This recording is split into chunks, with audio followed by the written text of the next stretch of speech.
coming, yeah, the man's gunning for me tonight. I spent the last week running from the heat, but the beat's coming alive. Let's get lost tonight. Lord, who's on my right?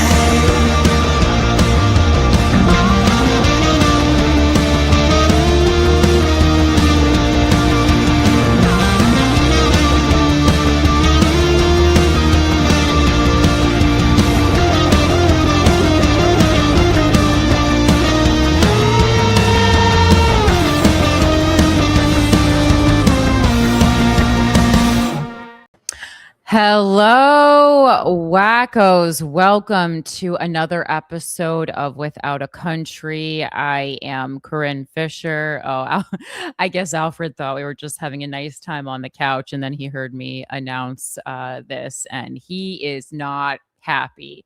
It's okay, buddy. You can take a nap if you want.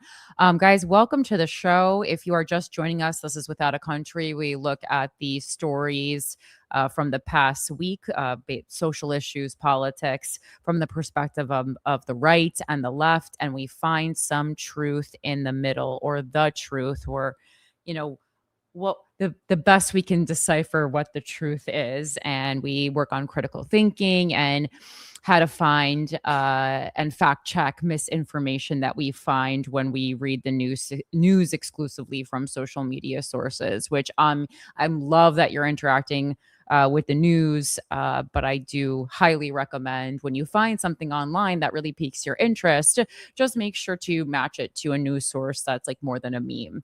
And I don't mean to say that in a condescending way. We all do it. I intake tons of news from social media. I just try to make sure that I'm fact checking it outside of accounts made by users who, we don't really know who they are. They're not verified journalists. But on the flip side, there are a ton of wonderful independent journalists that you can find on Instagram, and I don't want to say TikTok, but Instagram definitely. I'm just not as well versed in TikTok. And we should definitely not discredit those people, because a lot of times they're getting details or bringing news to the surface before some very major media outlets. So I think that's really cool. My name is Corinne Fisher. If you're not familiar, I am a podcaster, a stand-up comedian, and a former New York City mayoral candidate. I ran in the 2025 election. So welcome to the show. Obviously, you see I got my Ban NYC horse carriages shirt on. It was a long day. There was a health committee hearing at the city chambers today downtown in New York City, which, long story short, and I'm going to talk about this a little bit more, but I wanted to get into it right at the top, just so you're like, wow, she's wearing this shirt. This must be a cause that she's passionate about. You've heard me talk about it before. It was an issue I was ready to tackle day one as mayor, had I won. And it's a fight that's been going on for truly decades in New York City. Talking about back to I'm 40 years old and 1989, 1993. This is, so many times there were reforms brought up in the horse carriage industry in New York, or proposals of bans. I will say the energy, I've been a resident of New York City for 23 years, and the energy this time around is different. And I think the ban is actually going to happen this time around. So I'm really excited about that. Unfortunately, it did take a human being, a teenager dying, I think, to finally push this legislation where it needed to go. And the testimony from, his name is ROMANCH'S, and his family's testimony was truly heartbreaking today. But yeah, I'm going to go into that a little bit more in just a second, because that's what I was spent all day doing. As constituents, we have to show up to sometimes very long meetings to let city council and our elected officials know that, we're mad as hell and we're not going to take it anymore. And that certainly happened with the horse carriage or proposed horse carriage ban today in New York City.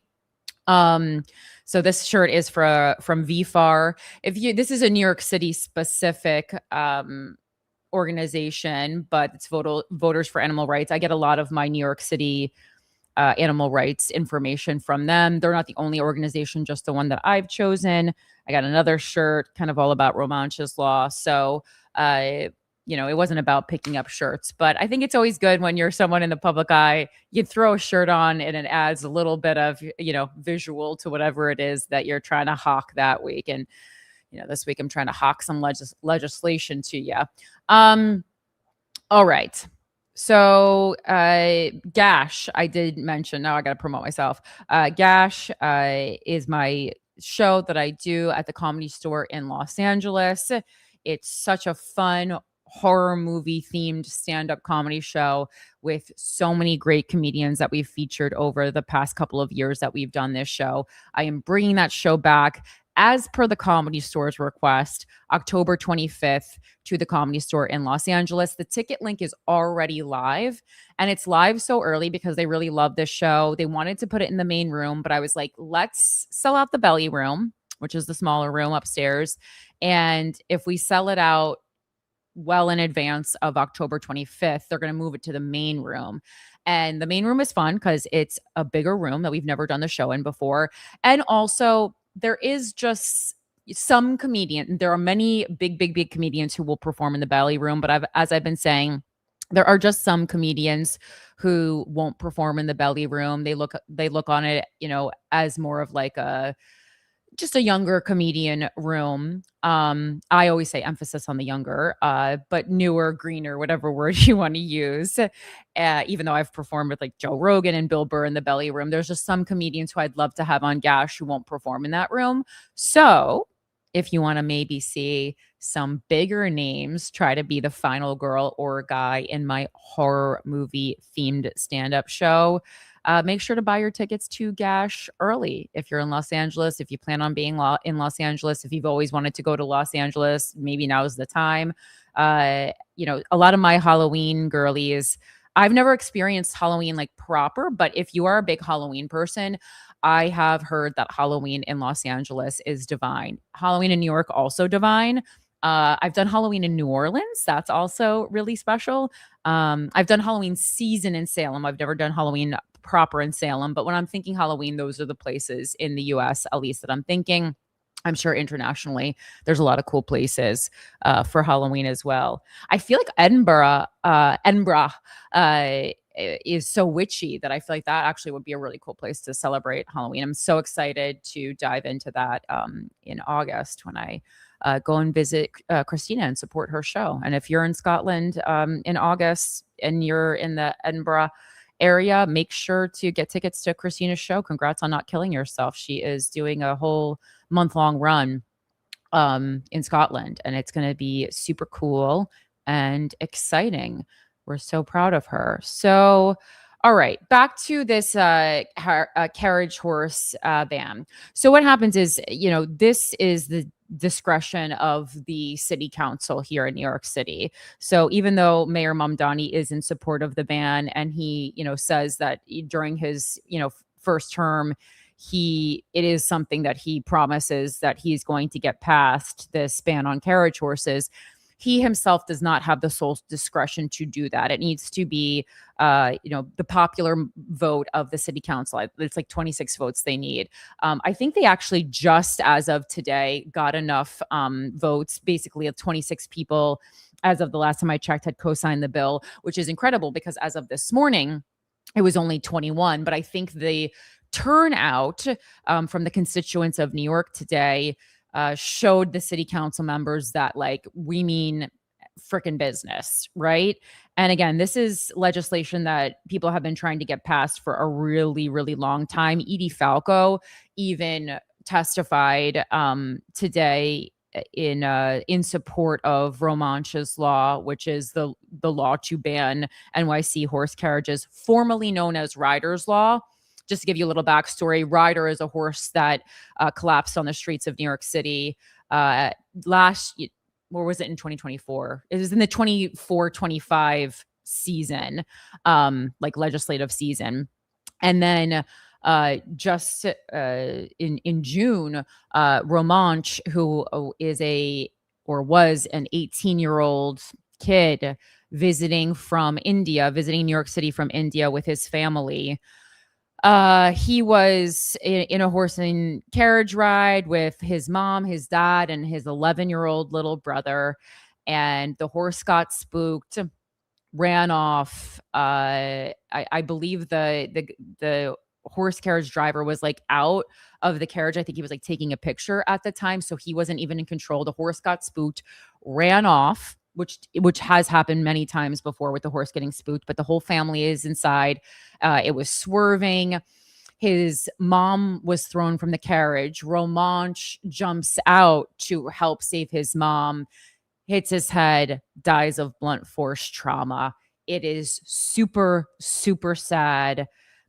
Several horses have died previously. Ryder, Lady, Denise, many more if you go back even further in time. Those are just the recent years. And I'll actually read my testimony here today, but it's just something that I've been passionate about for a long time. And certainly many more people have put much more time and effort into this than me. As you know, I was like pretty preoccupied with Bill A-101, but it is absolutely time for this to happen.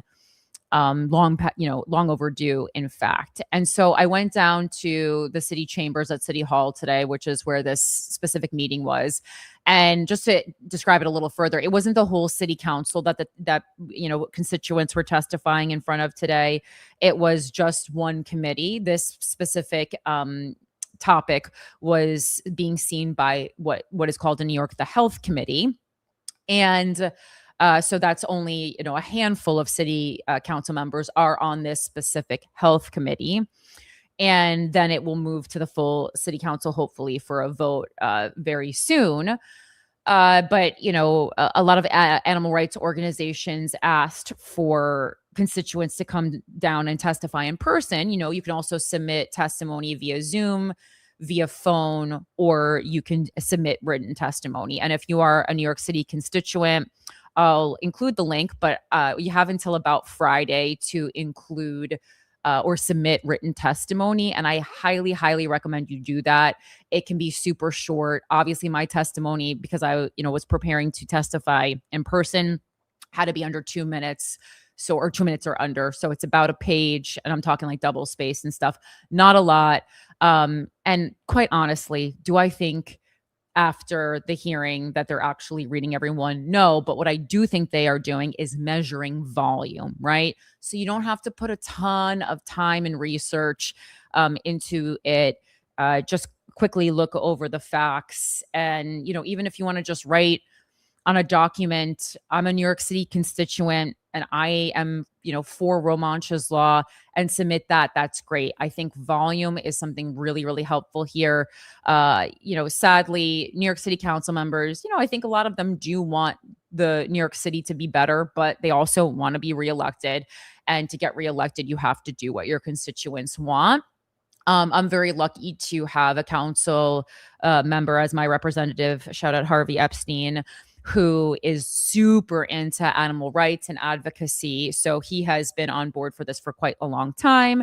But, especially if your council member is not for this or is maybe on the fence, it's very important for you to give their office a call and also submit written testimony. But even if your council member has already signed on or is in support of this, I highly, highly, highly, highly recommend you it'll take you 10 minutes. I took longer because I was going crazy with my, I was going crazy with research. And also because I was prepared to testify in person, I wanted to make sure it was like really good.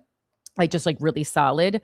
If I'm, not wasting everyone's time, but, taking up people's time. So I got there, the hearing was at 10 o'clock this morning. I got there, I got to the City Hall stop at 8:45. And then I was walking around trying to find where I was even supposed to enter. So it was maybe 8:55. The line was already down the block. And then it got so much longer. It was wrapping around. So by the time it was, 10 o'clock, and there was a rally beforehand and everything like that, And then they really wanted anyone who was willing to testify in person to move up to the front of the line. So then I got pushed to the front of the line. My friend Fawn was there as well with me. It was funny. We had been at a comedy event the night before, and we were like, "Oh, you're going? I'm going too." So it was nice to have a friend in line. And we waited outside. And today is like blistering heat in New York City. It was like 9 a.m. It was like 95 degrees. And so we waited in line to get into the chambers for 3 hours, and it was at capacity. And it was interesting because they let all the people, and it was kind of like we were on either side. So, like, if you were for keeping horse carriages, you had to be on one side. If you were against it, you had to be on the other side. The against horse carriages line was wrapping around the block so long, I couldn't even see the end of the line. And then the in favor of horse carriages was a much shorter line. All of those people got in pretty much immediately. And I understand that they wanted it to be like, to a certain extent, that they wanted it to be even, but like, you shouldn't be letting people in like on a curve. You should be, it should be like proportionate to the percentage of people who are in support of it. So like, if way more people showed up for the ban, which we did, yeah, there should be more people for the ban in the room, because percentage wise, that would be an accurate reflection of the constituents. So that pissed me off a lot. Um, and it was obvious that they were really trying to kowtow to the unions, because like, unions are incredible in some aspects, but the problem is that, unions obviously created to protect the everyday worker from corruption, but then they become corrupt themselves. And while pretty much everybody in line to ban horse carriages was just like an animal advocate or a constituent of New York City who had, just was sick and tired of this bullshit going on, almost 100% of the people in the pro horse carriage line were people who directly get money, make their living from horse carriages, which is about 170 people in New York. Extremely low number, 170 people out of 8.5 million. And the bill we're not just going to leave those people stranded. The bill includes like I don't want to say a promise because that sounds weak, but the legislation includes language about making sure these carriage drivers don't become jobless, that we make sure that they have additional city training to be placed in another position, or that if we take on electric carriages, they obviously get that. They would be compensated for their horse if the horse goes to sanctuary. All this kind of language is in the bill, right? We're not trying to throw these people out on the streets.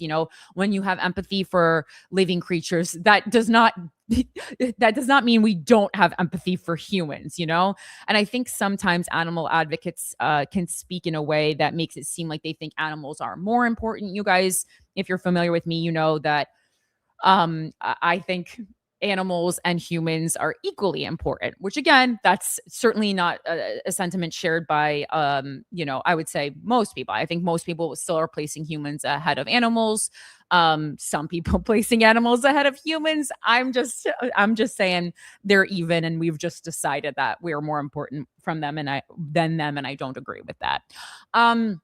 Anyway, it's at this point, it's also so far beyond just an animal advocacy issue, which I think is why it's getting highlighted so strongly right now. Because it was really funny, because unfortunately, kind of anyone who does animal advocacy work is like, there's a lot of, for lack of a better word, crazy animal advocates, and it's a bad look. And I've talked about this before, and I think, it sometimes hurts animal issues more than it helps by the way certain animal advocates and certain animal advocacy groups go about their work. And it was funny because we had that conversation multiple times in line today, where basically everyone I spoke to, and I spoke to a good number of people today, said something about animal advocates being crazy. But I'm like, well, if we're all saying that and we're all also animal advocates, some of us just in a numbers game have to be the crazy people ourselves. Do they not? Do we not? It was also a really interesting, and this bothered me a bit. It was like there was a clear demographic difference between the two groups.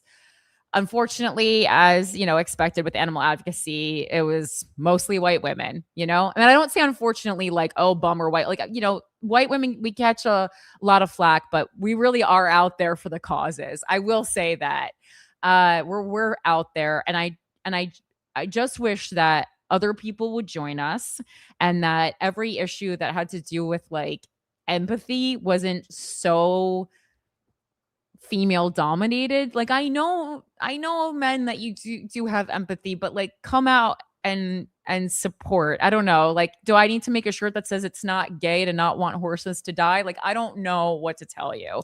Um and then in parentheses, but also if you're gay, that's okay and shouldn't be used as slander. Like, it's a long shirt. So yeah, the pro horse line, very white, very female.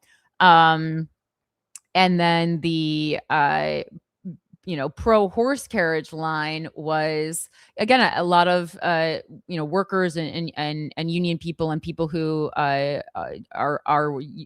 the horse carriage folks themselves, and so definitely super male dominated and much more diverse. A lot. I saw a lot. I don't know that I saw any Black people in the line against horse carriages, and or like a very I don't know. I saw, yeah, I'm like, I saw brown constituents.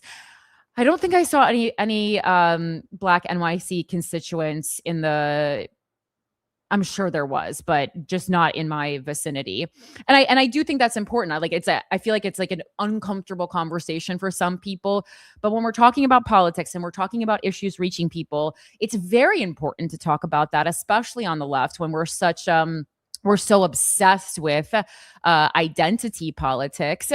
If an issue is not getting through or speaking to a certain group of people, you got to be like, why not? What make it? Because to me, I'm not thinking, oh, Black New Yorkers don't care about horses. That's not at all where my head goes. My head goes, they don't feel perhaps welcome to the cause. They are experiencing other things that are much more pressing in their lives. I think that's probably the number one thing.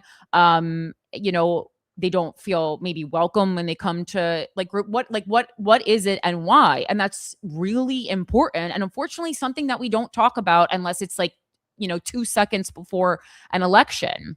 When we look at issues, we want we want issues to be diverse in the, as far as like who is interested in them, especially when it's not an issue that should have to do with race. And when we look at the polling for this in New York, it's very interesting because it 68% of people and there's no like specific age or political party or anything like that. Like 68% of people, a very diverse group of people, all want horse carriages to go. So, when we talk about turnout, I think the left really needs to look at why. And of course, this is not a leftist issue. I mean, Curtis Sliwa is one of the biggest advocates, and he was the Republican nominee for mayor, and he was there today. He was able to cut the line, but some people were mad about that. And I was like, I'm not, maybe I should have been able to cut the line too, because I also ran for mayor, but I don't wear a red beret. So he's done a ton of animal advocacy work, and I think it's good that he was in the room, and I didn't mind that he cut it all. It's too hot to stand outside in a beret and a red jacket.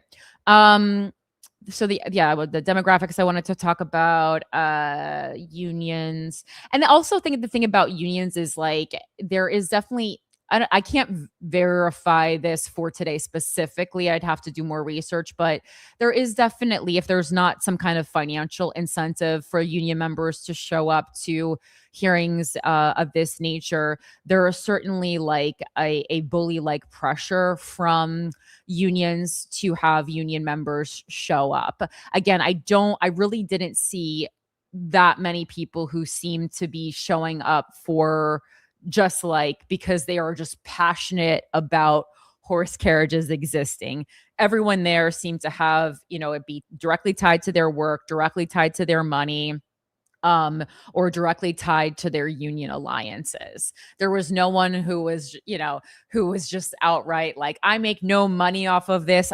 New York wouldn't be New York without a horse and carriage. Like, people did make those points, but those were people who also work in the industry. And then, of course, there had to be, a couple people who made it into performance art for themselves. Like, there was this one person who showed up in a full clown outfit. Again, it's like 95 degrees. And they immediately started complaining about how they were hot. I'm like, you have full drag makeup on and like a velour clown outfit. Maybe you should have a summer clown outfit if you always got to be in the clown costume. And of course, like, somehow this person gets to the front of the line. And it's like, again, like, I found out who they were. I'm not going to like out them, but like I found their social media because I was like, a clown won't be hard to find. A New York City clown who's into, horse carriage banning, probably a bit of a niche area, but it's like, it's it's important to get these issues online, but also like, you don't got to paperboy prince everything. Like, everything doesn't have to be about yourself. Like, I was also there, like, intending to speak about it on social media, but I wasn't like wearing a costume, like, look at me. And I was really happy because so many people who were like equine experts and who had, worked with horses for all their lives and just like really had good medical working knowledge of horses and years of experience testified. And so even though I didn't get the chance to testify in person, when I came home, after hours and was streaming it via the city council website, and I was really, really impressed with the testimony on the side of ban horse carriages. I was very underwhelmed by the testimonies on the other side.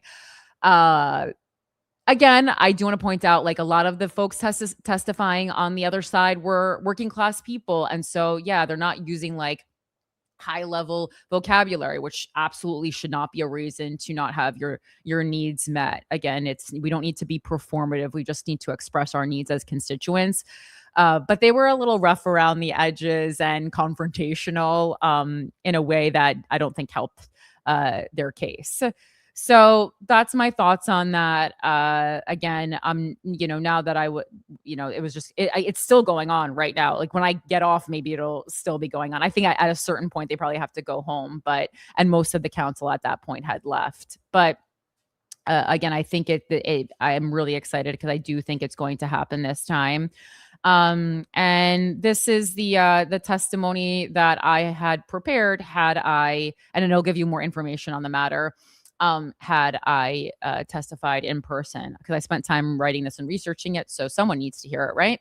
So good morning. I'm Corinne Fisher, a 23-year New York City resident testifying in support of ROMANCH'S law. This council exists to serve the people of New York.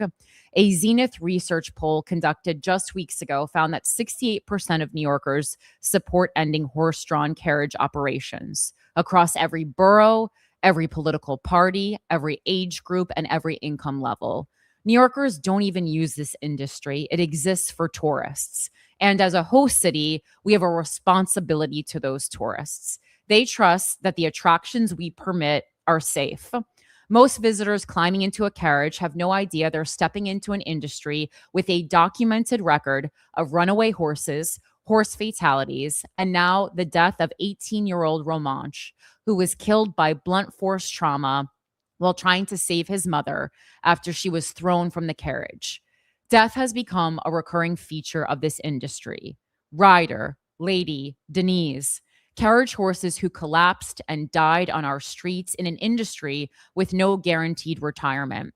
The bill itself prohibits selling carriage horses for slaughter, recognizing the need for protections after they leave the industry. This issue is so pressing that the Central Park Conservancy even departed from its long-standing neutrality last August and has now documented 8 safety incidents in just the past 13 months. This industry has only 68 medallions, minimal public benefit, and real public risk. The City Council has had multiple opportunities to end this industry and has repeatedly chosen not to do so. We are undoubtedly a cutting edge city, but on this, we are decades behind. As of last month, we're even behind Philadelphia, which is embarrassing. Sorry, I had to. I urge you to pass ROMANCH'S law before yet another tragedy occurs. Thank you. Yeah, sorry to sorry to Philadelphia. But it is a New York City inside baseball meeting. So I felt as a stand-up comedian, we got to get a laugh to keep people on their toes a little bit. But yeah, as I talked about in here, it is also a problem with this is upon retirement, like sometimes these horses are auctioned off and without proper protections, they can be sent to slaughter in Mexico or other places. I believe it's illegal to send them to slaughter in the US, but outside of the US, they can send them to slaughter, or they could just send them to other places where they would have to be horse and carriage horses yet again. Yeah, so that's everything that's going on. That was my day of political activity, social justice, etc. Mike, I just saw your note. I didn't change any settings. I don't know, what's going on here. Is that any better? I don't know what is going on with the color. Make it super dark. Okay. And let's see. Let's get into it. All right, let's get into the regular show. I have so much to talk about today. We'll see how far we can get.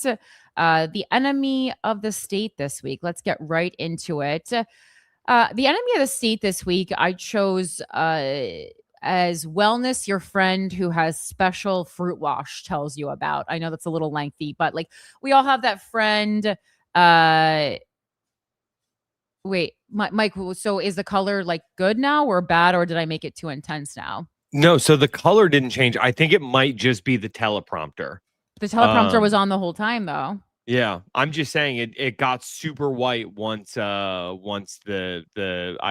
finished off the intro and it started, and that same like white sheen has not really gone away. Okay, because I like put it out in the most. Wait, 1 second.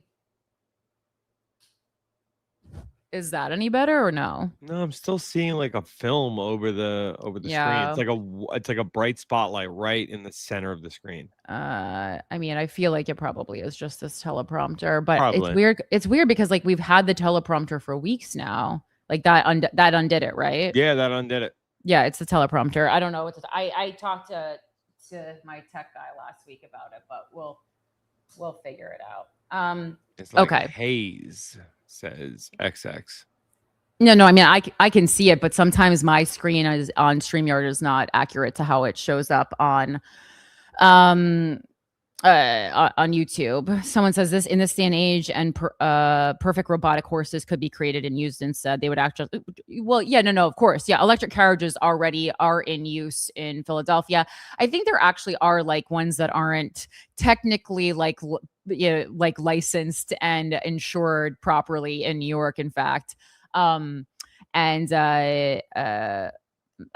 Malaga, Spain also has the electric horses. I believe it. Again, it's something that is absolutely able to be done. And in fact, I think they maybe wouldn't benefit the city because like a lot of advocacy groups have funded these electric carriages themselves, but then it would not necessarily be a new incurred cost for the city.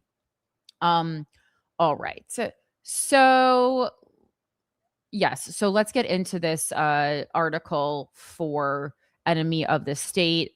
And again, this is like the enemy of the state basically is like someone who we all have that one friend who always has like some new wellness hack that really has no scientific backing whatsoever. And so Free Press, our friends at Free Press, again, I just like to check in on them every now and then. Well, I still have this crazy year ahead subscription that I paid for before they went completely off their rocker. And I go, might as well use this from time to time. And so They put out an article this week. It's by Madeline Kearns, and it says, "Why the left hates the medicine that made me a mom." And I go, oh, of course, we have to share this. And she goes to say, the media has called my fertility treatment right-wing quackery. A year after my daughter's birth, it still won't give restorative reproductive medicine a fair hearing. Just over a year ago, I stayed up until 2 a.m. editing a story because the deadline was harder than most. The writer Madeline Kearns was on the brink of giving birth, and the story in question was about what she had gone through to bring her baby into the world. Many of you read and loved that story, but for those who didn't, after struggling with pain and infertility, which no mainstream doctor could conclusively explain, Maddie sought out something called restorative reproductive medicine in order to conceive her daughter. It's a branch of medicine that's often misrepresented in left-leaning outlets as conservative quackery because it was pioneered by Catholic surgeons as an alternative to in vitro fertilization, IVF, to which the church is opposed. And I think I don't know if this is the same thing, but I think sometimes it's called ethical IVF as well. Like that's another thing that's referred to, which I believe is the same thing, but don't quote me on that. Just last week, it was characterized in the New York Times as an approach that many medical experts argue may give false hope to couples who have not been able to have children. But for Maddie, it felt like her only hope. And it worked. Her daughter was born exactly a year ago tomorrow. Happy birthday to her. At the time, Maddie and I spoke a lot about how even though she sought the treatment because she's Catholic, it could help so many women who aren't, for whom IVF isn't an option. But in her piece today, a response to the Times article, Maddie argues that politicizing this treatment could deter people from seeking it. And that's a note by Freya Sanders.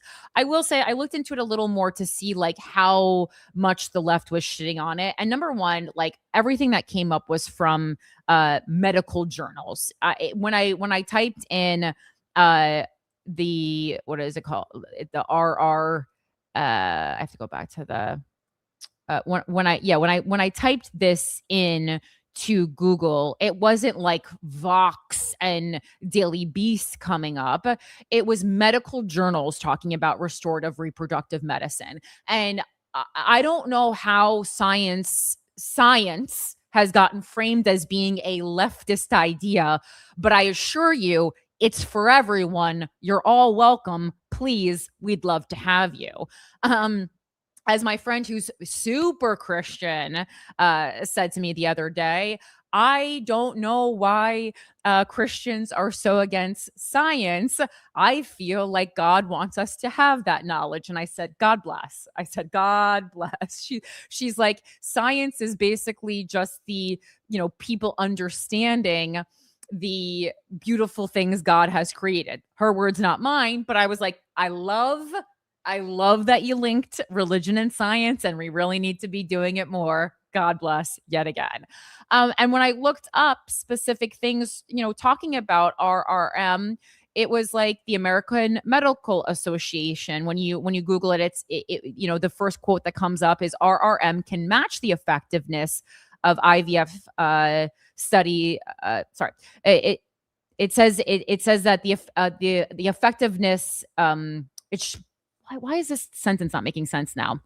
It's basically saying that there's no proof that RRM is an equally effective alternative to conventional treatments, even though sometimes RRM can match the effectiveness. So they're not saying RRM can never work.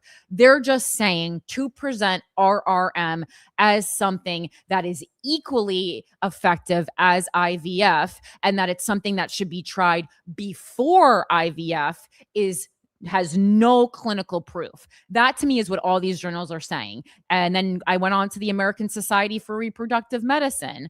And it says terms like restorative reproductive medicine and ethical IVF mislead and restrict access to proven fertility care like IVF.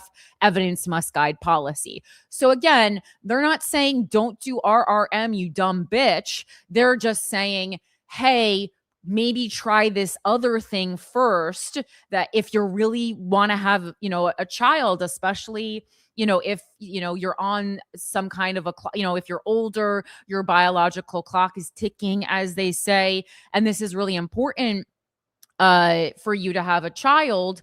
They're trying to lead you in the right direction. They're not trying to say, oh, we don't want you to have a kid because you're a Catholic or because you're, MAGA or whatever. Like, It's really not like that. I assure you, the left wants you to have a kid if you can have if you want to have a kid.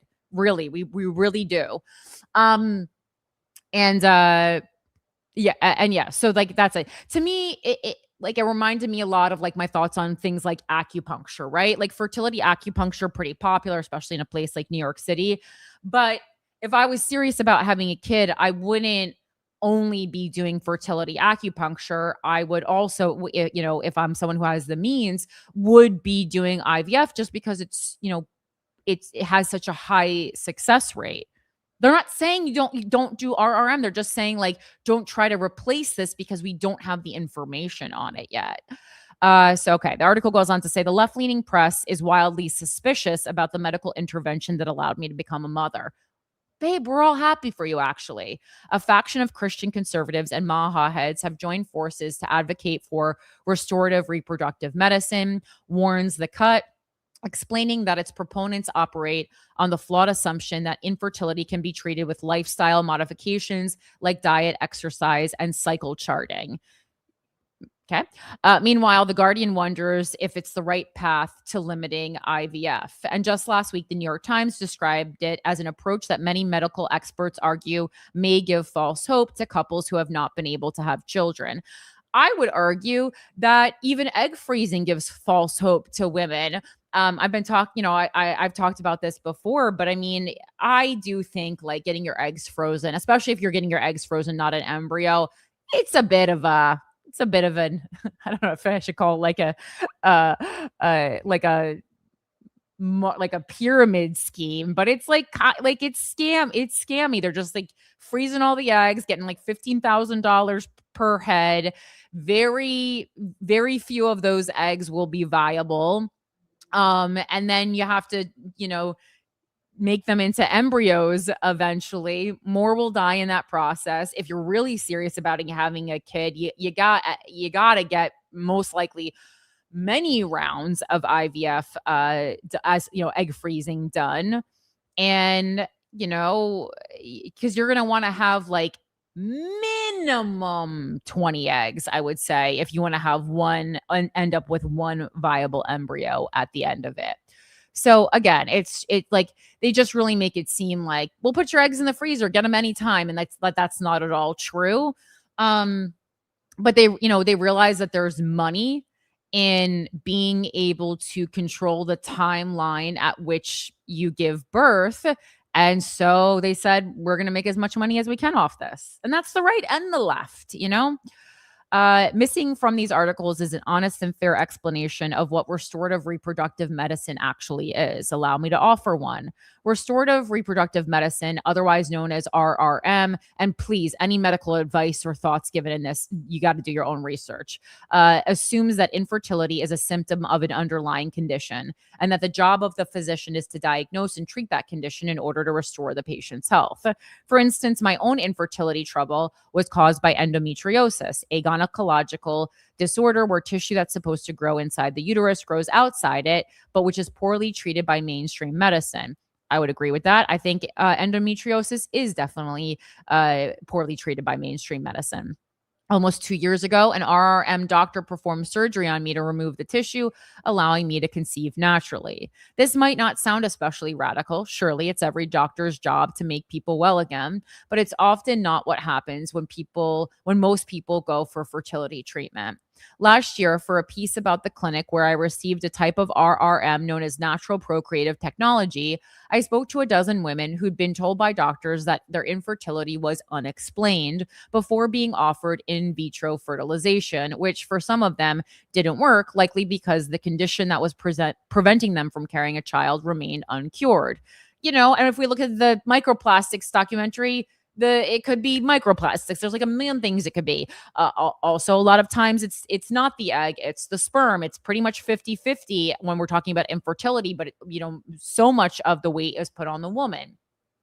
After all, if your reproductive system isn't well enough to nurture an embryo, it doesn't matter whether that embryo formed there or was placed in your womb by a doctor. The same is true of sperm. The Guardian recently ran a podcast about a couple who spent years trying to conceive, saw doctors who were unable to explain why it wasn't working, and spent thousands of dollars on IVF unsuccessfully. In the end, it transpired that the would-be father was suffering from varicocele, a testicular condition that is fairly easy to diagnose and treat. The couple then conceived naturally. The reason natural procreative technology is often treated as sinister by left-leaning outlets is that it was pioneered by a devoutly Catholic gynecologist named Dr. Thomas Hilgers. First I'm hearing him was of him is this article, by the way. So obviously he's not a sinister character that I've been thinking of on the left, and is popular among those who don't want to pursue IVF for religious reasons. It's also championed in Maha circles, where invasive medical procedures like IVF are treated with suspicion. And we should treat new medical stuff with suspicion, okay? Or, I mean, actually, I'm going to go back on that because then everyone's going to start talking about vaccines, and I don't want to get into that because I think you shouldn't be looking at those with suspicion. But just because it's supported by right-leaning groups doesn't mean it's a bad treatment. For me, it felt like my only hope of having a child.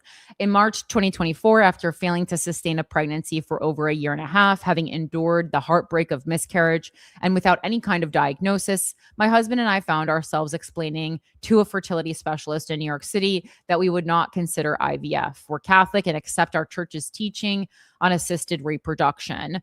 But while reporting my piece, I spoke to many women who didn't want to pursue IVF for other reasons. While it has helped many or millions of couples battling infertility achieve pregnancy, it can be financially, physically, and emotionally draining. Some of the women had tried it and found it wasn't working for them. 100%. Great. And I think there's also every IVF doctor is not created equally. And I think there's a lot of there's additional things besides just waiting, injecting, doing it that, you should do to make sure your body is in best working order to get the most eggs out of your retrieval possible. But the left-leaning media see RRM not as a good alternative to IVF, but at best a threat to it, and at worst quackery, a ploy by the religious right to lure couples away from their only hope of having children. That doesn't even make sense because we know the right is gaga over having children. So why would we think that you're introducing something that would make people have less children? Logically, that doesn't even make sense. Last week, the New York Times noted that professional medical associations have characterized the restorative reproductive medicine movement as motivated by ideology rather than solid clinical evidence. That is true. Repeatedly said there is no clinical evidence because there is no clinical evidence. A backdoor way to further limit reproductive rights on religious grounds without taking a politically disastrous stance against IVF. The piece in question was a profile of Emma Waters, a young Christian wife and mother who is a reproductive policy analyst at the Heritage Foundation. You know him, the conservative think tank behind Project 2025. Ironically, the New York Times profile itself reads as if it was motivated by ideology. It never explained the merits of RRM, let alone assessed them. It never pointed out that many professional medical associations who champion IVF, such as the American Society for Reproductive Medicine and Society for Reproductive Endocrinology and Infertility, have members who make their livelihoods through IVF and see RRM as competition. It is indeed a much cheaper alternative. And again, I don't push back on this writer as far as has IVF become so popular because it is making people a ton of money? 100%. The minute I started the process of it, I was like, oh, this is literally, they're just filing people in and out of this doctor's office, and they are making fucking bank, right? I was like, I feel like I got. And sometimes in life, you just got to be like, you know what? I got, right? One couple I spoke to paid less than $9,000 to be treated at the clinic I visited after having paid $30,000 out of pocket for 2 rounds of IVF. Exactly what I said. It wouldn't be the first time the Gray Ladies journalists have allowed political prejudice to blind them from the medical truth. For years, Times journalists ignored mounting evidence that gender-confused children, here we go, always, were being terribly mistreated by doctors who affirmed their symptoms rather than treating them, despite reporters such as myself, Abigail Schreier, who's gone completely nuts as well, Helen Joyce, and Jesse Singal, sounding the alarm in outlets ranging from the Times of London to the Free Press. Their logic: if conservatives think it's bad, it must be good. Something similar is happening with RRM, only in reverse. On the face of it, you would think that restorative reproductive medicine would be appealing to the liberal who argues that the healthcare system needs reform and women are being failed by it. What's sad is that when medical treatment becomes politicized, with IVF seen as the left-wing option and RRM as the right-wing option, I know plenty of people on both sides who have used IVF, by the way, it could stop people getting the treatment that might actually work for them. And unfortunately, when it comes to medical things, like you got to do your due diligence for yourself. If you are ill, or if if you want something medically, whether it be something like you want to have a child, or you want something aesthetic, like you want breast implants, in America, you're going to need to sit down and basically get a pseudo medical degree before you step into an office. You just gotta. Like IVF, RRM cannot guarantee a baby, although clinics report impressive rates of success. But unlike IVF, it aims to give patients an explanation for their infertility and leave them healthier. In the 12 months since my article about RRM came out, in the comments, by email, and through word of mouth, I have heard from dozens of couples who have pursued the same treatment that I did. And like, I've heard so many stories in the medical industry where like, I tried this, really, not common thing, and it worked. Like, bodies are very unique, many now have much longed for children, but even those who have not yet achieved pregnancy told me that restorative treatments left them feeling better than they have in years. And that's awesome. When I sought out RRM, I wanted my body to be as healthy as possible. After my surgery, I found that the chronic pelvic pain I'd struggled with my entire adult life and the agonizing periods were gone. And a couple of months later, I found out I was pregnant with my daughter, who turns 1 this week. As of now, I am 15 weeks pregnant with her baby sibling. And a lot of people I know, whether, no matter how they got pregnant, describe having, after you have the first child, as the second child being a lot easier. I know that's not going to be everyone's experience. But again, like, I feel like this article is like so hyper defensive. And like, I understand that if something works for you, especially if it's something that made you be able to have a child, which is something so many people yearn for, that you want to share that information with everybody. And like, that's great. Obviously, like, the title is super clickbaity. That's what the Free Press does. That's what everyone does these days. Hate it, but that's what they do. And, did make me click, right?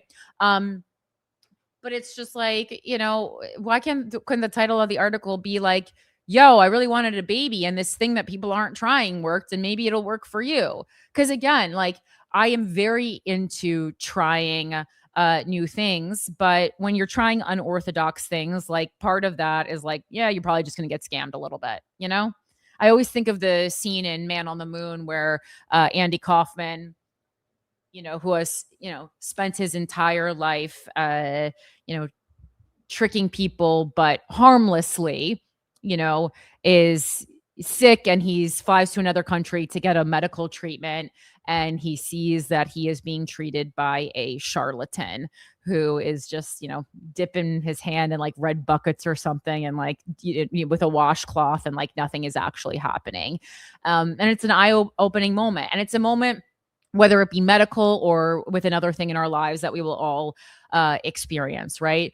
But just like, wellness is very, very big on things with no clinical evidence. And that doesn't mean that one day there won't be clinical evidence, but just be careful, especially if you have limited funds. A lot easier, to laugh off getting tricked financially if you have more money. Not as funny if it was like your only chance financially. So, but it's like, no one's saying don't do RRM. Try it. Okay. If IVF didn't work, yeah, try it. If you want to have a kid, yes, try this. Great. But just do your research first. All right. Let's move on quickly. Shout out all our patrons. Thank you so much. This show is powered by Patreon subscribers. And thank you so much to our incredible dictator, Christopher Fungi, for leading us in donations month after month. We appreciate you so much. Shout out to my capitalist pigs. You're so wonderful. My cuties, thank you so much. If you want to help to pay for this independent news source, head over to patreon.com/withoutacountry and you can help fund this show. We exist because of the donations of viewers like you, and I appreciate it very, very much. I know it's not an easy time to donate, so I appreciate it so much when you guys become Patreon subscribers. And of course, if you want to email me, it's withoutacountrypodcast@gmail.com. In the Waco Mailbag today, we have an article from Waco George about data centers. New York, this is from the Washington Post. New York just became the first state to impose a data center moratorium, which is really exciting. Cool week to be a New Yorker, right? Governor Hochul, Democrat, signed an order to block new facilities for a year.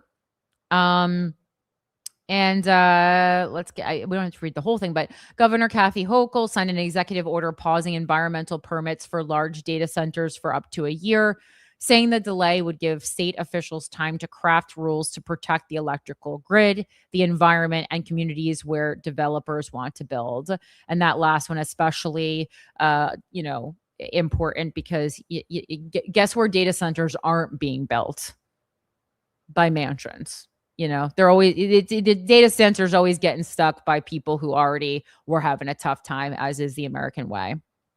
As data center development threatens to hike up utility bills, deplete our natural resources, and create uncertainty for New Yorkers, it's my responsibility to take action and lead, Hochul said in a statement. New York will lead the way in creating the strongest standards in the nation for data center development, ensuring that when companies succeed because of New York, New Yorkers succeed too, which is great because obviously once New York, writes up this legislation and these rules, many other states will kind of look at this language and I'm guessing follow suit.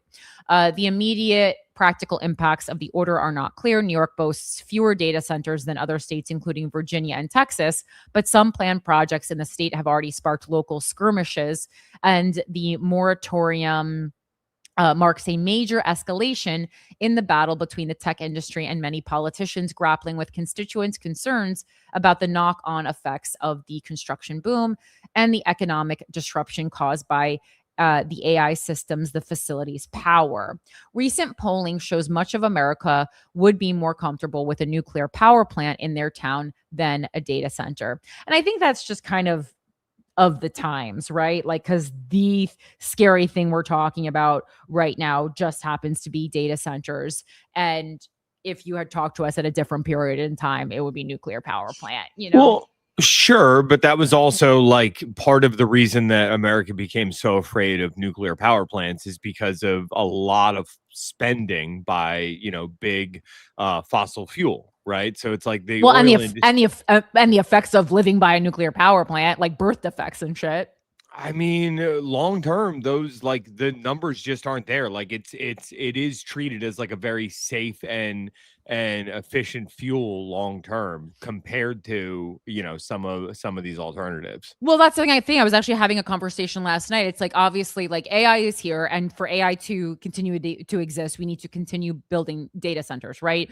So obviously, because there's so much money at stake here, someone's going to figure out how to, maybe it's going to be AI who's going to figure out how to build the data centers to support itself, ethically and in a way that doesn't destroy our environment. But like, it will happen, methinks.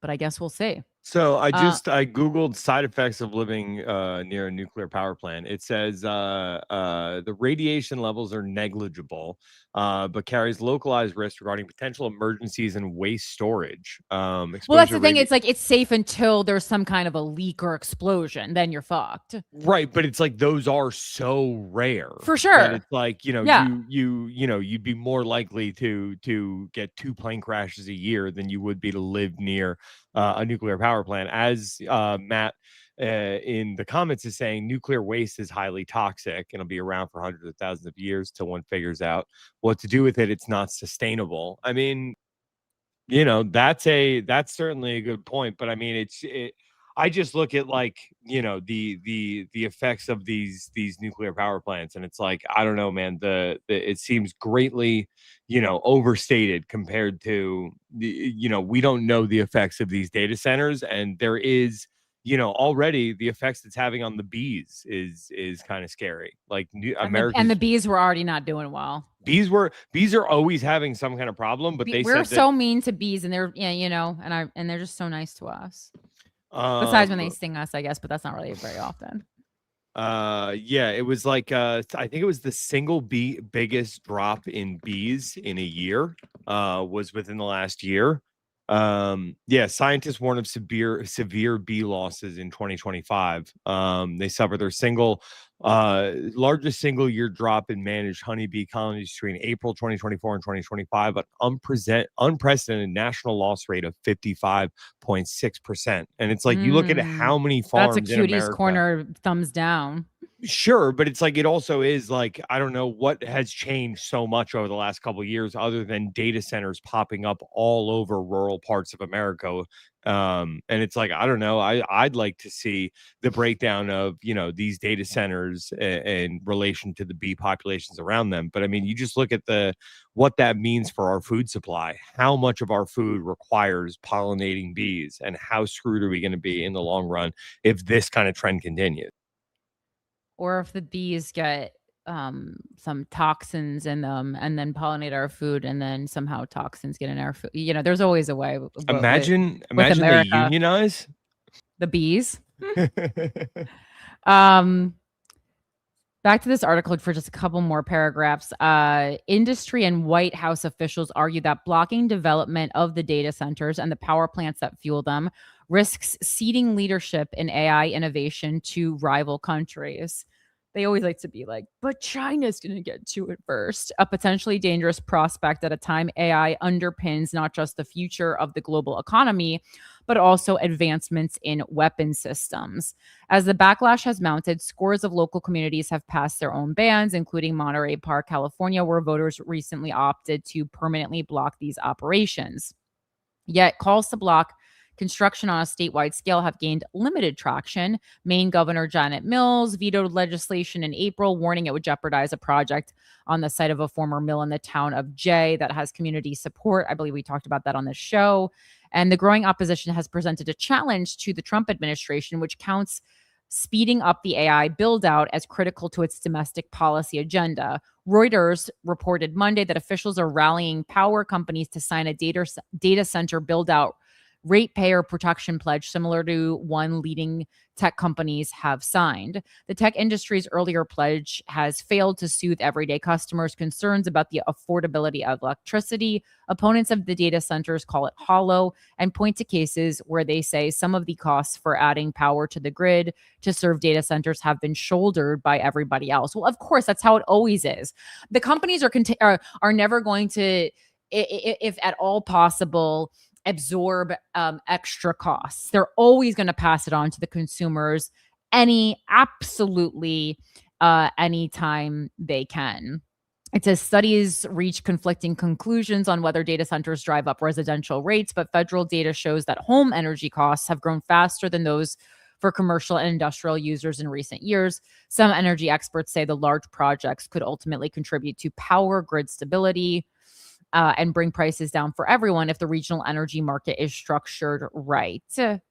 Hochul's plan for New York, which applies to data centers that consume at least 50 megawatts of energy, is designed to give lawmakers and regulators a year to make any market changes or other regulatory adjustments to protect consumers. And like, we'll see how this goes, because I mean, a year, unfortunately, is not a really long amount of time, especially with the amount of summer vacation and holiday vacation that these elected officials like to take. All right. And then the second Waco mailbag does come from my mother. She's been sending me a ton of articles. Don't worry. I don't read them all. You know, it's not, I don't only want, I'm not giving Di-Fi preferential treatment, but this is, you know, a good one that goes into the story that we were talking about last week with Graham Plattner. We spent a lot of time on this, but I think it, you know, is into this isn't opening because I'm not in Safari. That you know, we spent so much time talking about it last week because I think it's more than just like a singular story. It really speaks to so many things that are going on in American politics and mistakes that the Democrats are making and continue to make, and you know, sexism that exists in how we view candidates. All right. So, and this is from like the newsletter part of the New York Times that you would have to be subscribed to, which is another reason I like to read these, because I know a lot of you guys wouldn't have access to this. Says how the Plattner drama is reviving debate over an old double standard. So, I mean, obviously, I love it. It's giving feminism. It's giving politics. His candidacy stoked tensions among Democrats over gender and how to win back working class voters, which again, winning back working class voters is this, I mean, you would think we were inventing AI from scratch with how difficult this has been for Democrats. And this is by Katie Glueck. And again, it's a concept I was thinking of so much today as far as winning back working class voters, because, you know, there was a part of me that was looking at the demographics of the line I was standing in and the line that I was looking at. And I'm looking at a diverse line of working class people. And, you know, I really kept checking in with myself, and I was like, no, I am doing the right thing. This is a violation of animal rights. I do think it is deceptive to tourists. I think it's dangerous. I do think we have a responsibility, as I said in my testimony, for being a host city. And when people come, they, you know, when people visit an American city, especially from another country, like I think they are thinking like, this is safe. Like, this should be a safe thing if they are allowing it in a city like New York. And so I really do feel a huge responsibility to make sure that the things that we get behind as a city are safe, not just for the constituents of New York, but also for visitors. But there, you know, there was this moment where I was like, this is yet another reflection of how, and again, this was a nonpartisan issue because so many Republicans are on the side of banning horse carriages as well. But it really did feel like this is not a line necessarily of working class people that I'm standing in. I mean, some of them maybe have never had a job ever and are on some kind of mental health leave based on the vibe. But you know, I guess we shall see. And it continues to be a thing. It's like, how do Democrats prove that we actually are in support of working class people and erase the smugness from our politics? All right, article. As Graham Plattner's Senate campaign imploded this week following an allegation of rape, Democratic women across the country processed a range of emotions: revulsion, anger, disappointment, and for a number of his supporters, grief. But for some seasoned veterans of Democratic politics who have spent years watching female candidates try and fail to crack that highest and hardest glass ceiling, as Hillary Clinton once put it, Plattner's trajectory was also a painful reminder of the double standard women still face in American politics. Putting aside the allegation that ultimately doomed him, they argue that no woman with Plattner's thin work history, record of incendiary comments, or taste in tattoos would have gotten near a Senate nomination, no matter how many times they claimed they had changed after past misdeeds. Plattner has strenuously denied the rape allegation, as well as an accusation reported in the New York Times that he was physically rough with at least one other woman. Female candidates do not get the opportunity to reinvent themselves and go on a redemption tour. And I'm also going to say female comedians also don't either. And we saw this, with Kathy Griffin, who, again, to reiterate, was put on the actual terrorist watch list by the president. And her career suffered greatly. Like, thank God she has a big gay following, and they tend to be a loyal bunch to their female queens. But yeah, we still do have this double standard. And again, I do see it in politics. I also see it in Hollywood, in entertainment, in comedy, whatever we want to call it. But again, it's Donna Brazile, the former chairwoman of the Democratic National Committee, saying that was even more true for women of color. I cannot always, it's same story. No matter where we are, same fucking story, whether it's a medical issue. It's like women are suffering the most, and then specifically women of color are suffering the most. Every single issue. I would say altercations with cops, Black men, though. I cannot find a female candidate running for the United States Senate with that kind of red flags that he exhibited, being able to even get past what I would often call the smell test, let alone the electability test. Yeah, I mean, who was the candidate? Like Katie, who was, running, who just that video went viral with her being kind of mean to someone who worked for her, who honestly probably just didn't have what she was supposed to have ready or something. And that basically completely knocked her campaign to the ground, because she was kind of mean, Plattner received so much grace, she added. I mean, so much grace, because he was supposedly an ordinary person leading an ordinary life with the ability to shake things up. His candidacy and its dramatic end this week have revived longstanding tensions among Democrats over both gender and what it takes to win back voters who have bolted the party. For much of the past decade, Democrats have grappled with how to attract white working class voters who were once a core part of their coalition until Donald Trump came along. That effort was supercharged after devastating losses in the 2024 election among working class voters more broadly. Now, some strategists are focused on recruiting candidates who come from far outside the political system, who look and sound like some of those voters. How much does a certain scruffy image, one that is far easier for gravelly voiced men to pull off, matter in that effort? Plattner's allies thought we needed the brawny paper towel man, the guy with the burly beard. Jessica Mackler, the president of the Democratic group Emily's List, which had supported Governor Janet Mills against Plattner in the Senate primary, told me that, therefore, we should ignore all flags and all of these clear red flags to anoint him as this leader. There is no question that Plattner had inspired and excited many Democrats with his angry indictments of the political system and his energetic campaigning style. He sparked a grassroots movement as he rose from obscurity to handily topple Mills in the primary. Many voters, in a fiercely anti-establishment mood, believed he would fight hard for them. And again, I think I've said this out loud on the show before, but this is really where my theory of the people who are good at campaigning and the people who are good and trustworthy at being elected officials are not the same people. And so perhaps we might want to look into a different way of electing people. I don't know what that is, but campaigning, the whole process of campaigning is at its core narcissistic. And I don't think anyone's who's going to represent the people the best? A narcissist, And I'm not talking about narcissistic personality disorder, which 1% of people have. I'm just talking about everyday narcissism, right? But whether all of that would have translated to support among working class voters in a general election is a different and now unknowable question.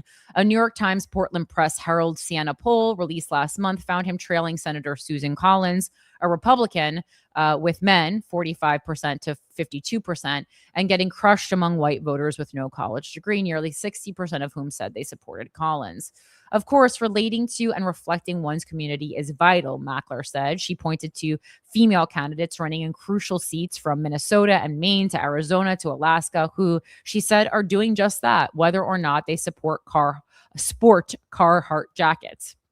As Plattner collapsed, I remembered a conversation my colleague Lisa Lehrer and I had with Nancy Wanderer at a Portland campaign event for Mills shortly before she dropped out. Wanderer, a professional emerita at the University of Maine School of Law, who was in the same class as Clinton at Wellesley College, told us that the Mills-Plattner race was giving her flashbacks to the 2016 presidential campaign. Clinton, quote, knew what she was talking about. She was better prepared than anybody in the room, she said. And then somebody comes along. In this case, it was Bernie Sanders. I don't know why, who dazzles people. And then, of course, Trump. I don't know why is crazy.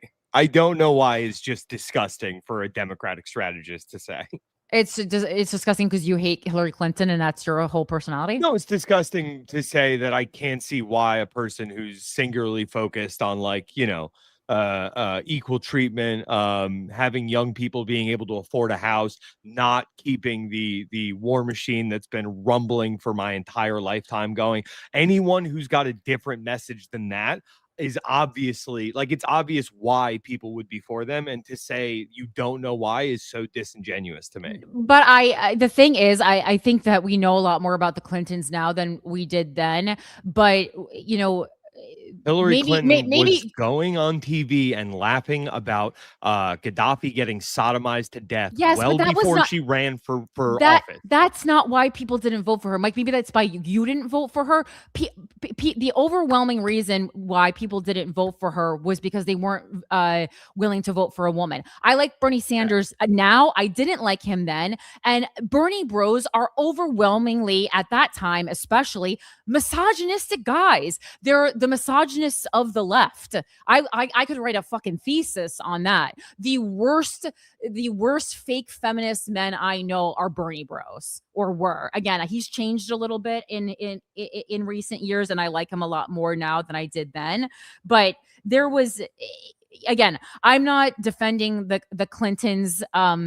You know, I think there's a lot more knowledge that's out about them now. But at this time in history, in 2016, she was running laps around everyone when it came to her debate skills. She was so knowledgeable. I was watching her going, I could never run for office. I am just not even close to being as smart as her, which I think we're learning is, like, a lot of people felt that way. And whereas I felt like, oh, I love someone being smarter than me, representing to me, a lot of people made them feel insecure, like they didn't want someone who they didn't understand the words that she was using representing them. But there was a heavy amount of sexism going on in the 2016 election. And again, while we can debate all day that there's other things that were going on, Gaddafi being sodomized and her laughing was not why she fucking lost the election. It's just not. Let's see. So I caught up with her this afternoon and asked how she was thinking about double standards for female candidates now. It's right smack in front of our faces, she said. This race has made that so clear. Misogyny has been the name of the game. And like, that's why she's mentioning Hillary in this in this article, because she's doing an article about misogyny. If we want to do an article about corruption and people who are basically treated as like royalty in American politics, I think that's a different discussion where the Clintons can also be brought up in a more negative light. She worried about whether experienced female candidates like Shenna Bellows, the Maine Secretary of State, would also be overshadowed in the process to replace Plattner on the ticket, as some on the left have clamored to elevate Troy Jackson, a former president of the Maine State Senate, who had been Plattner's top pick in the Democratic primary for governor. Jackson this week urged Plattner to step aside. Everything Wanderer said grimly is worse than the last time I saw you, like exponentially. Let's see. What are they doing here? Quote of the day.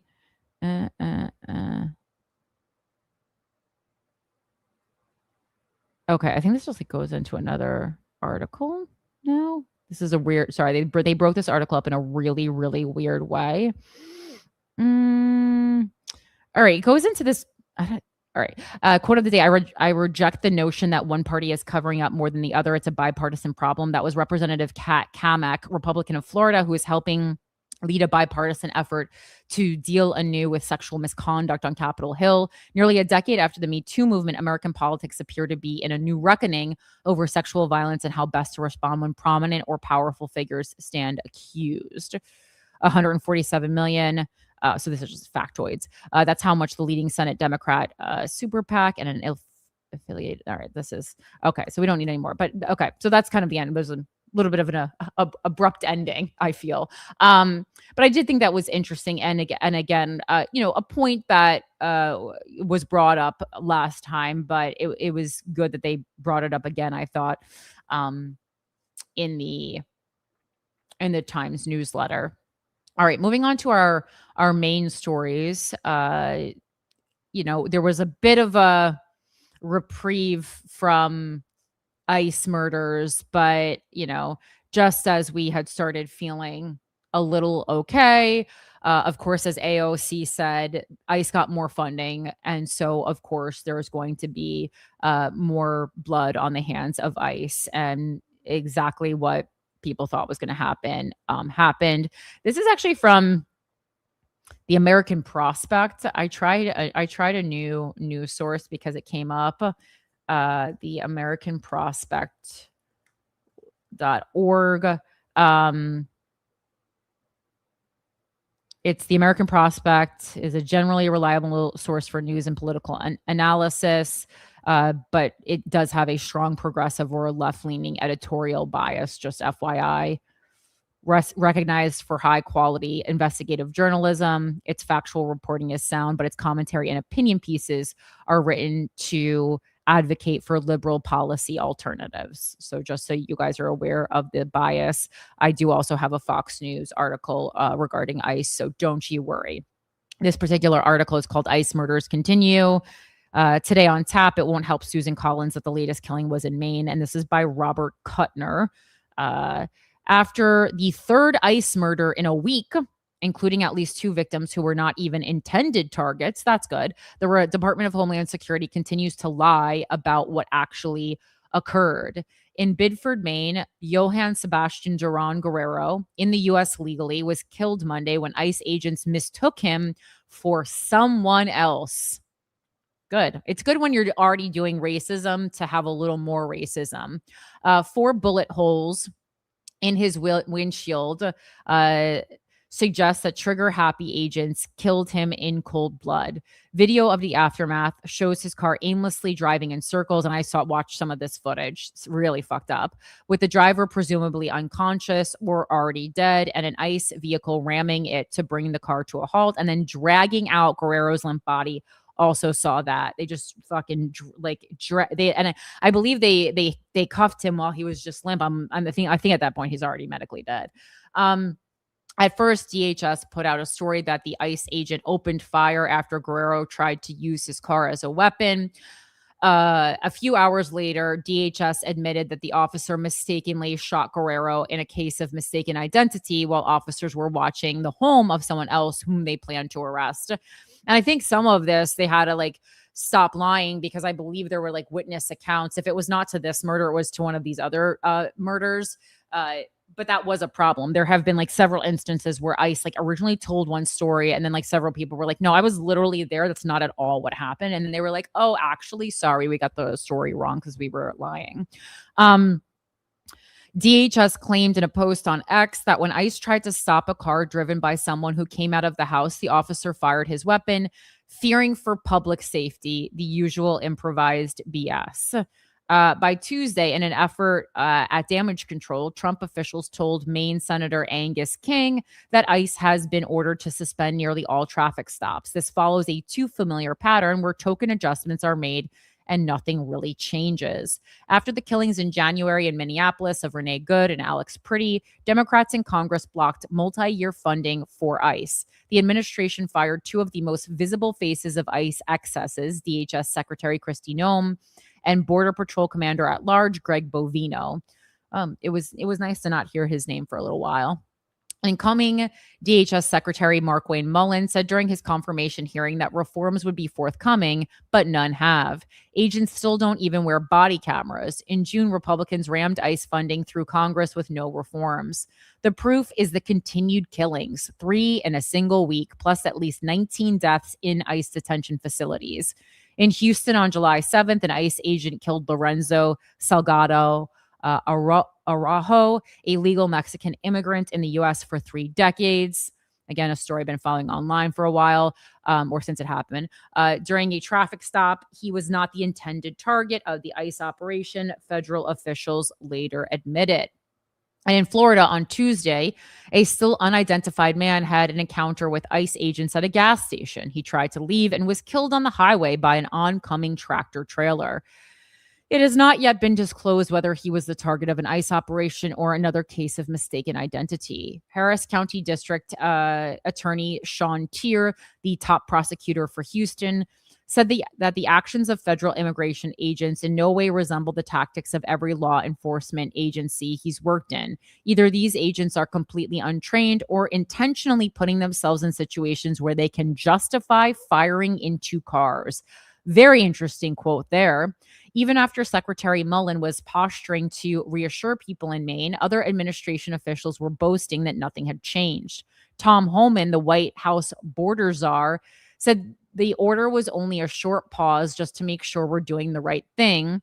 In an interview with Fox News, operations continue, arrests are at record numbers, deportations are at record numbers.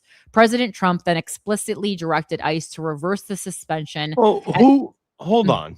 Yes. What record numbers? How? Like, deportations are down from Obama's 8 years in office. If you look at Trump's first 6.5 or whatever you want to call it, like, how do you come up with record deportations, Mark Wayne? What do you wait? But wait. When we looked at the numbers at the beginning of Trump's second term, he had the most. Stopped the most people from it was record lows as far as who had crossed the border. That's border crossings. That article very clearly says deportations are at record numbers. That's simply not true. So that's a really easy fact check though. So deportations who by President Obama versus Trump. I mean, this has to be really easily accessible. I saw a thing literally 2 days ago. Yeah, deportations are lower under Trump administration than Obama. That's from 2019. But that's because we're not at the end of Trump's second term yet, right? Because I mean, obviously Obama, that's the whole amount of deportations for 2 terms, correct? Yeah, it was 3.1 million. 3.1 million. Yeah. So far, they're saying they've returned over 605 individuals, with 1.9 individuals having reportedly self-deported. So 1.9 million? 1.9 million. That's what they're saying. So even if that's to be believed, combine the 1.9 and the 605, that's still 2.5, which is 600,000 lower than Obama. So but he has a good amount of time left. I mean, right. Yeah. I mean, I don't know. It doesn't seem like Yeah, I mean, President Obama deported over 3 million people, earning the nickname Deporter in Chief. My thing is Mark Wayne Mullen is saying this because he wants to appeal to the conservative base, and it's like you're being sold wolf tickets. You know what I mean? Like if you believe what this guy is saying, I got some oceanfront property in Ohio with your name on it. You know what I mean? Like that's just where I'm at with what he's saying. I just that jumped out to me. For you to claim record deportation numbers, it's like, have you open a book, dude? What are you talking about? Well, I mean, but this is the inflammatory language that the entire administration speaks with. They just say everything is the best, the most, the biggest, it's kind of like everything's bigger in Texas, everything's bigger in the Trump administration. President Trump then explicitly directed ICE to reverse the suspension and let traffic stops continue. In posts on social media, he's so juvenile. In posts on social media Wednesday morning, Trump declared that giving up traffic stops won't happen on my watch. He later added, "We must be strong, tough, and smart." I'd love if you were smart. And we cannot give up on ICE's most important and effective crime fighting tools, the traffic stop, all caps. Once we do, we are playing right into the criminals' hands. As usual, the administration can't get its story straight. And as for damage control, one form of damage is beyond control. Just as Maine Democrats were struggling to get beyond the fallout from Graham Plattner's mess and seek energized unity in the general election campaign against incumbent Republican Senator Susan Collins, ICE came to the rescue. Collins just last month voted another $70 billion for ICE and other Homeland Security agencies with no reforms or restrictions. All right, so that's what's going on with ICE. And again, it is one of those things where I think it's like just as we were feeling like, okay, maybe this has calmed down a little bit, bam, bam, bam. And that's why, again, in an administration that's obviously like trying to overwhelm people, some of us need to stay vigilant on ICE. Like if you're watching watching ICE and like being, protecting people in your community, which we all have to be doing if we have communities where people are vulnerable to ICE, or if we live in communities where they're vulnerable to ICE. I don't really live in such a community. In my community, I mean, unless we start deporting NYU students whose parents pay for their apartment, in which case I guess I'll have to make sure that they don't get deported. But if you live in a very immigrant heavy neighborhood, make sure you're doing your due diligence to keep an eye on anything that seems shady that's going on. And then on the flip side, this isn't about the same story, but I felt it was a good kind of reflection on, to Fox's credit, they did report seriously on these ICE murders, and the feeling of the articles wasn't like glad they're dead. Like it was like, this is a fuck up, which again, good on them. But on June 29th, they had still published this article that said ICE arrests 15 illegal immigrants with convictions, including homicide, rape, and child sex crimes over a weekend, right? Which is not saying like it didn't happen. Again, I don't think they're misreporting, but it's like, it's just what they're choosing to hone in on. And again, like if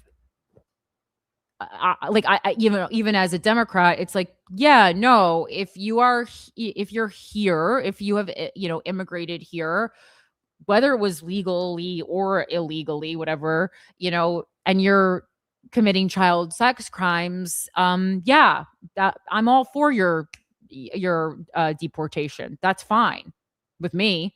DHS says arrests targeted citizens of Mexico, Colombia, Jamaica, with records including drug trafficking and assault.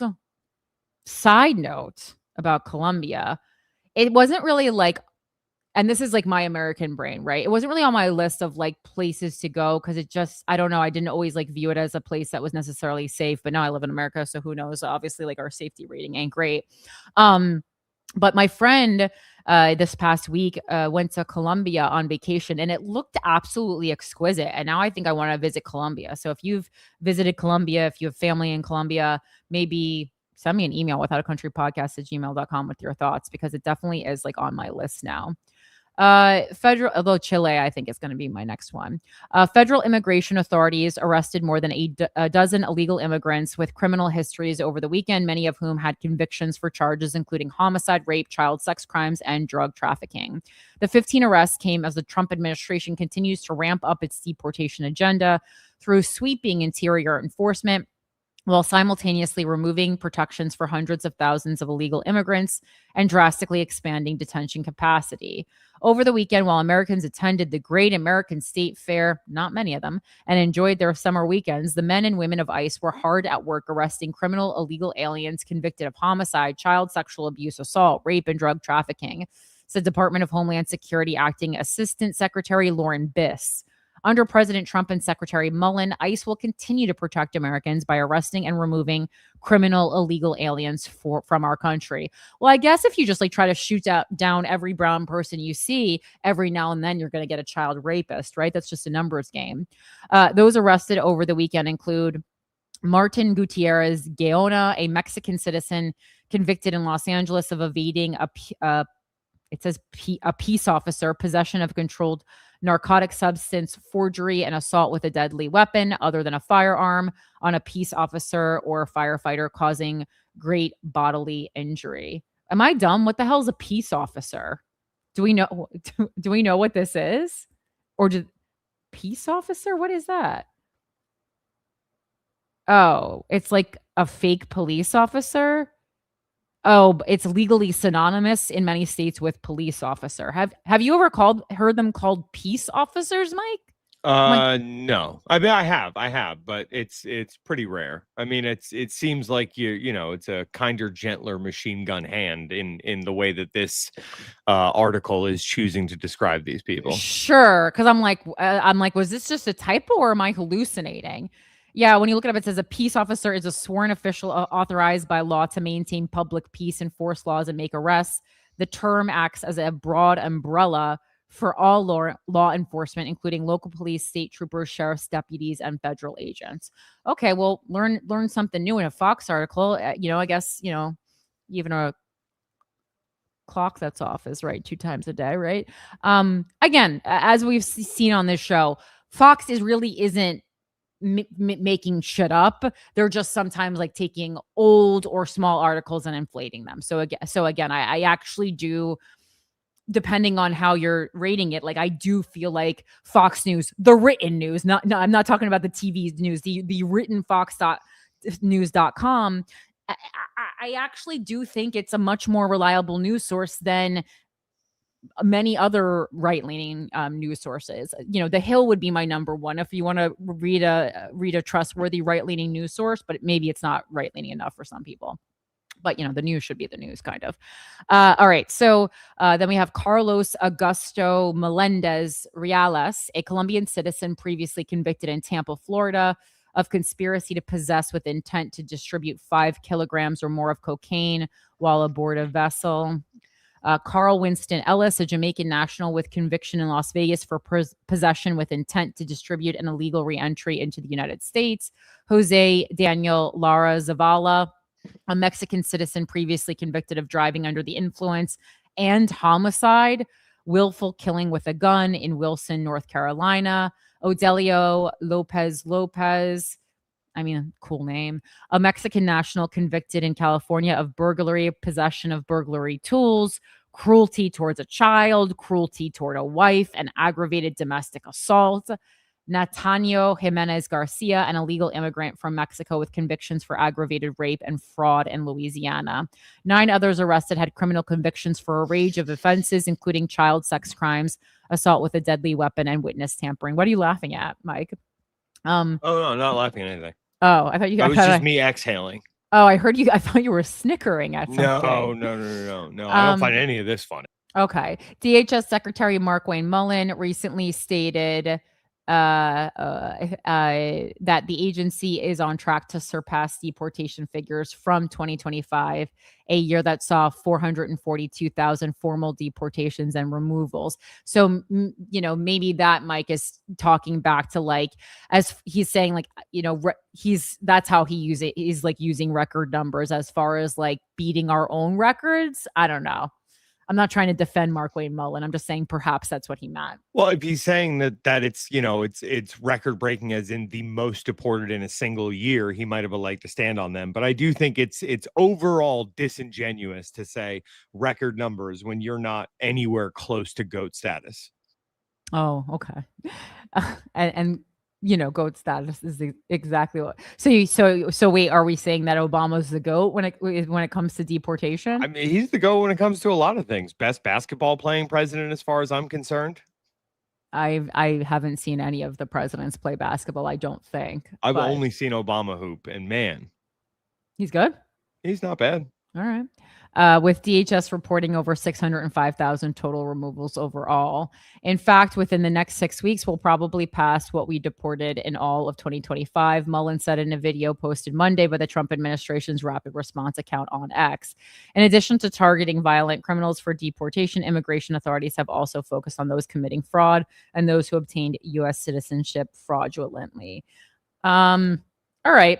So, just because like I just knew that Fox wasn't, while I was, proud of them for actually accurately reporting on ICE's murders, I knew that they weren't going to only present negative information about ICE. It's just not in their nature.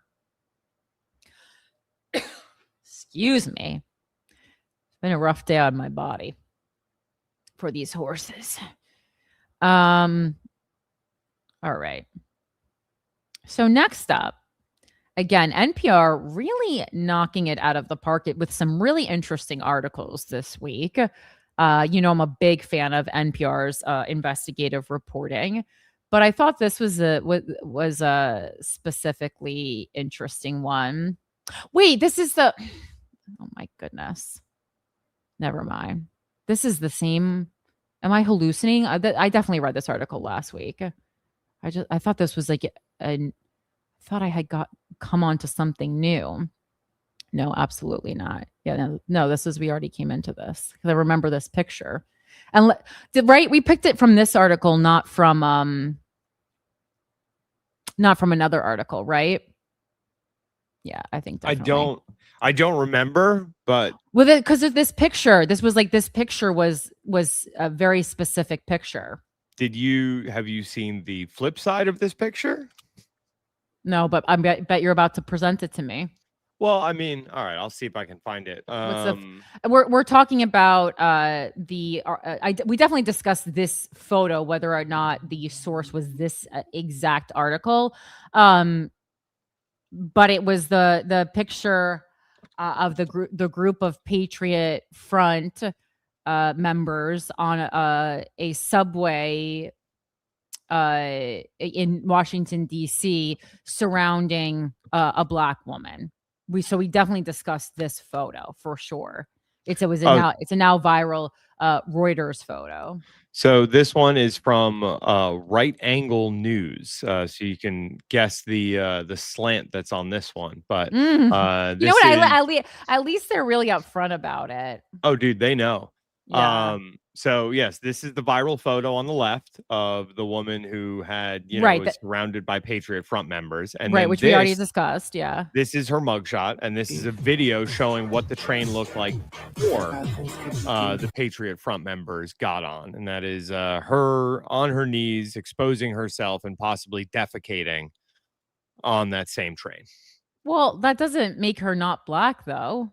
No, but it's making the point that at least the people who were presenting this as information was saying, well, this is how people were acting before Patriot Front got on the train, and this is how after. So it's like, say what you want about these scary white nationals, but no, people aren't exposing themselves and possibly defecating on a train when surrounded by that many people. And it's like, so you're saying that the Patriot Front cures mental health issues? I'm not saying it cures anything. I'm saying that you look at the way that same person is behaved when surrounded by that many people, and it's like, I don't know, man. Like that concept of a quote unquote armed society being a polite society. It's just like when there's no safe rails, when there's no safeguards in check to stop people from, doing whatever they want on public transportation. That's what it looks like versus, when there is at least the threat of authority on that train.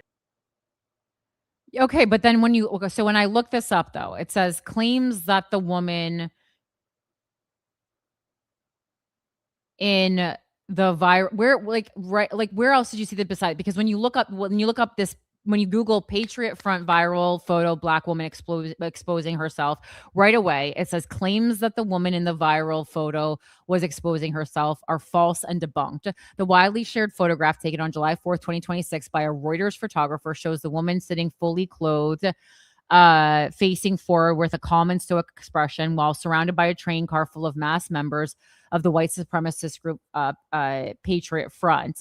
And the false claims about exposure originally spawned from a single out of context Facebook comment that attempted to victim blame the commuter. So I mean, like, did they just find another video of a similar looking black woman exposing herself and be like, that was that woman? I mean, that's happened a million times before online. Because the woman has been identified as Bernita Bolding. Her family and commentators have praised her composure and courage in a highly tense situation. Like, it looks like this is completely debunked. Well, how is it debunked? Because it's they said because in that photo, she's well. But they're saying yes, that's obviously. not her. They're saying that's either. So Buddy. My thought is it's either AI or they're basically tricking a bunch of white people who can easily be tricked by thinking that it's not, like, who aren't good at she's wearing the same shirt. Cross-racial identification. She's wearing the same shirt. She has the same hairstyle. Like, what are we talking? This isn't. You can't tell black people apart. The hairstyle in the mugshot is not exactly. There's not a center. The mugshot. There's not a center part in this video. Well, then why is it coming up as debunked? I agree. The shirt is seemingly the same shirt, but I mean, is there no way that it could be AI? I don't know. All I'm saying is, like, I don't know either. Why is it coming up then? I'm just saying that, obviously that photo went super viral, and then that other video went, pretty viral after. And it's like, I'm trying to understand how it was quote unquote debunked. It's saying that there was a Facebook thing that said that this is the person, which is not true. In the photo, they're clearly dressed. Yes, we can tell that in the initial photo that went viral, the person was dressed, but I don't see anything to say that that's not the same woman. Right. I mean, like, there's a thing on Snopes. Again, I don't really trust Snopes anymore, but I was just kind of looking, it says a fact check photo shows white nationalist Patriot Front members riding with black women on DC Metro. But what's the thing that they're trying to say? A photograph authentically shows a black woman seated in the. Well, we know the original photo is viral photo is a real photo. That's not what we're disputing. I didn't mean to derail you. I'm just, when the matter of that photo came up, and then I just can't co-sign on that. That being, I would need to see that in another source other than Right Angle News. Okay. Fair enough. But again, I saw the video with my own eyes. Again, I mean, it doesn't. It looks like a phone video. Again, the shirt does look to be the same shirt. You're right. But then when you Google it immediately, it's saying, like, this has been debunked. You're right. I don't know how they're debunking it. And again, I also don't think, like, I don't think that obviously it's not the look. It does take away a bit from say it's true. It does take a bit away from the imagery that went viral a little bit, but it's like, just because this is, obviously, if that is the same woman, it's a woman undergoing a severe mental health crisis. That, again, doesn't take away from her being a black woman surrounded by white nationalists. I guess, it tells a different story of why she's sitting there. And, she could possibly be sitting there because she's not mentally well enough to sense the danger. And perhaps, the story of her being brave, and like a Rosa Parks-esque character is just the story we want to believe. But, like, then if she's suffering a mental health crisis, that's also not good. It's like, in the capital of America, someone fucking help this lady, I guess, would be my solution, instead of just filming a video of her and being like, oh, she's crazy. Like, just being crazy doesn't take away from her being black, I guess, is like my point, crazy in quotes. But yes, I understand it kind of like it weakens the image, perhaps. So this is cool, because I'm seeing a thing on Yahoo News that says that initially it was uploaded to Google AI in Gemini, and it said it was indicated by synth ID signals detected in both its visuals and audios that it was at least partially altered by AI. However, See? When you run that same video through now, it no longer comes up with that tag. And what? It's nuts, dude. It's But nuts. this is why I'm talking about, like, this is why I'm spending hours a week being like, are things true? Even like we're going to talk about it a little bit later. But so obviously the Nolan Wells case, I was extremely interested in the past week. That was like the story that I couldn't stop thinking about. And then all these photos were coming out that were trying to create a different timeline of his death. And they were saying like he was at a pool party after he was supposedly, that his friends and him had separated. And then people will be like, oh, he was killed by getting in a fight at the pool party and they dumped his body. And then days later, they're like, no, that picture is misdated. And it's a picture from a week prior to the 4th of July. So this is in part why we do this show. And the party's final and most important directive was to reject the evidence of your eyes and ears, Orson Welles. Oh, I was like, what? No, they're conditioning. It truly is like that's the end of 1984. Like they're conditioning us not to trust our eyes and ears. It's nuts. Right. I'm trying to go back. This. Okay. All right. So yeah, I'm like, I wanted to go into this, but sorry, I picked this out when I was blackout from the heat, not realizing, because I'm like, oh, what an interesting investigative article, but it's reviewing the same topic. So I'm going to move on. We have more than enough show anyway.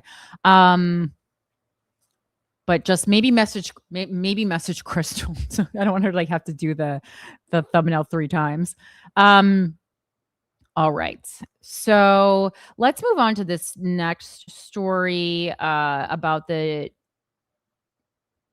New York Times journalists being subpoenaed. Like, I think we knew this was coming. We've talked about it in different iterations. But now it's happened officially as of July 11th. So Times journalists subpoenaed as Trump escalates pressure on media. Oh yeah, no, I'm like, we couldn't have actually read that same exact article previously because it did come out on July 11th, so it's not possible in the timeline. But again, I think we already discussed. All right, well, I'm going to go back to that in a second. Times journalists subpoenaed as Trump escalates pressure on media. So the Justice Department is seeking to compel. You don't have to message Crystal. Is seeking to compel testimony. Already did. Oops. Sorry. I'm going back and forth. I'm like, I should just check the dates because I'm like, it was just threw me off because I didn't see that image when I was reading the article initially, and then I'm like, but yeah, it can't be because last week would have been the 11th was Saturday, so it's not possible that we read that article. Although I think they're just reusing that image, and that's that's what confused me. Tell her everything is fine. Whatever she already did is fine. All right. So Times journalists subpoenaed as Trump escalates pressure on media. The Justice Department is seeking to compel testimony from reporters who wrote about the new Air Force One. The Times called the move a brazen act. This is by Michael M. Grinbaum. The Trump administration issued subpoenas on Friday to several journalists for the New York Times after the news outlet reported this week on security concerns involving President Trump's new Qatari-donated Air Force One. We all know about his new plane that's probably completely loaded with spy technology, but, daddy wants a new plane.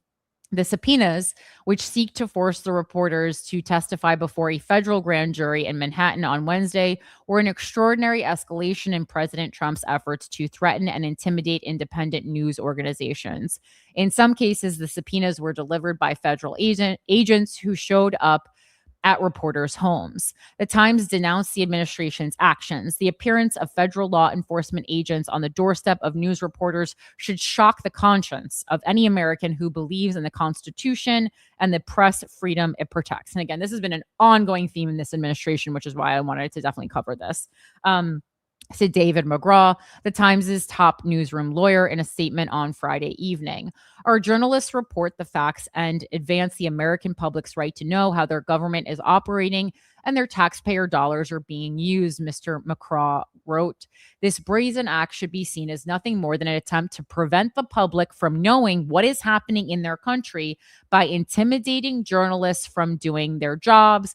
Remember, it was either last week or a couple weeks ago, we talked about that chilling effect, right? I believe that was for our 4th of July episode. The subpoenas contain few specifics, asking only that the journalists testify in regard to an alleged violation of federal criminal law. They were issued by Jay Clayton, the U.S. Attorney in Manhattan. Mr. Clayton, who leads one of the country's most prominent law enforcement offices, was recently nominated by Mr. Trump to serve as Director of National Intelligence. Representatives for the White House did not respond to inquiries on Friday evening. In a statement on Saturday, a Justice Department spokeswoman said that the reporters are not the targets. Those leaking classified information are. We value and appreciate the important role that the press plays in this country, but DOJ also plays an important role to make sure that the people entrusted with our nation's secrets do what they're supposed to do with that information, said the spokeswoman, Emily Covington. She added, we recognize that there may always be natural tension there, but we are not going to ignore the law. The Times journalists who received subpoenas included Julian E. Barnes, Eric Lipton, Tyler Pager, and Eric Schmidt, who reported on Wednesday that Mr. Trump had departed Turkey on the old Air Force One as a security precaution at the urging of the Secret Service. On Thursday, the Times reported that the new Air Force One, a Qatari-donated Boeing 747-8, lacked some of the advanced security features of the older aircraft, including anti-missile capabilities. Both articles cited sources who spoke on the condition of anonymity to discuss sensitive security issues. Before the Wednesday article was published, a senior official at the Federal Bureau of Investigation contacted a reporter and a senior editor at the Times to ask that the article be held, calling it an issue of national security, according to a person familiar with the conversation. The FBI official declined to explain the security issue. The official also asked the Times to disclose its sources for the article. The newspaper refused to do so. A spokesman for the Times, Charlie Statlander, confirmed this account. Mr. Trump has long been a harsh critic of the news media, but in his second term in office, he has moved aggressively to use the immense powers of the federal government in his efforts to attack the press. Earlier this year, the Justice Department sought to compel testimony from journalists at the Wall Street Journal and the Washington Post. The Justice Department withdrew the subpoenas after both news organizations fought back in sealed filings. Both Democratic and Republican administrations have initiated leak investigations into the disclosure of classified information. But subpoenas aimed at journalists are not common, and First Amendment advocates say they can chill the work of news gathering. In January, FBI agents took the rare step of searching the home of a Washington Post reporter, Hannah Nathanson, as part of an investigation into a government contractor's handling of classified material. The agents seized phones, laptops, and a smartwatch after executing a search warrant. Ms. Nathanson had spent months speaking with government employees while reporting on the Trump administration's efforts to shrink the federal workforce. The Times is a party to several lawsuits involving Mr. Trump and his administration. The president sued the Times last year, accusing it of defaming him, disparaging his reputation, and seeking to undermine his 2024 candidacy. In December, the Times sued the Defense Department after imposed restrictions on reporters who cover the military. The company sued again after the agency reduced reporters' physical access to the Pentagon. In May, the Equal Employment Opportunity Commission sued the Times, accusing it of employment discrimination. On Friday, the Times filed a counterclaim, saying that the lawsuit was an act of retaliation for its coverage of the Trump presidency and a violation of its First Amendment rights. So again, just like a real theme that we've been keeping up with on this show, that I wanted continued coverage of or on. All right, now I'm going to go back to this white nationalist story, because sorry that I was thrown off by the photo. I was just like having a really intense sense of deja vu. But I think they just used this story, because this picture, because it had gone viral, to then complement this investigation that they did that didn't come out until this past weekend. So obviously we didn't cover it, because I was like, this was the breaking investigation, in my opinion, of the week. All right. So this is by Odette Youssef at NPR. With the white nationalist group Patriot Front, what you see is not what you get. So, the sight of hundreds of masked men roaming the streets of Washington, D.C. on July 4th weekend, wearing khakis, blue shirts, and uniform patches was chilling to some of the city's residents. Oh, man, chill factor here in America. For many Americans, it was the first they heard about Patriot Front, a white nationalist organization that was born out of the deadly 2017 Unite the Right rally in Charlottesville, Virginia.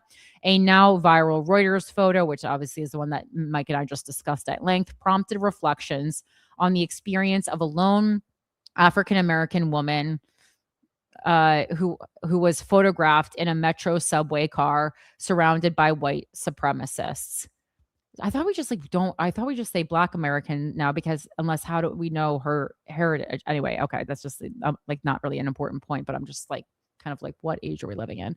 The planned demonstration of force was timed to bring a fringe group of extremists into public view as the nation marked 250 years of its independence. Indeed, the stunt succeeded in earning the group media coverage across mainstream outlets, amplifying its brand and potential to reach new recruits. On this occasion, the members refrained from engaging in violence and property damage, projecting an image of law-abiding, orderly activism. But those who are closely familiar with Patriot Front's history and operations warn, don't believe what you see. This is not who they are in private. So maybe they're exposing themselves in private, Mike, said Len Camdang, director of Criminal Justice Project at the Lawyers Committee for Civil Rights Under Law. Although they were on their best behavior last weekend, this is a dangerous group that commits acts of violence all over the country. Patriot Front's history of violence and property damage. Camdang's organization sued members of Patriot Front for vandalizing a public mural dedicated to the tennis legend and Black activist Arthur Ashe in Richmond, Virginia in 2021. Ashe, who was inducted into the International Tennis Hall of Fame in 1985, great year, was born in Richmond, and his legacy is a continuing source of pride to members of that community. A couple of Patriot Front members showed up under cover of night and vandalized the mural, Camdang said. They painted white stencils all over. They literally tried to whitewash him, and they put their symbols of hate all over, their stencils, their slogans, and all the while they were caught on video. And that video leaked using some of the most horrible language that you can imagine. In many jurisdictions, law enforcement can seek additional hate crime charges or sentencing enhancements in cases where illegal acts appear to have been motivated by racial bias.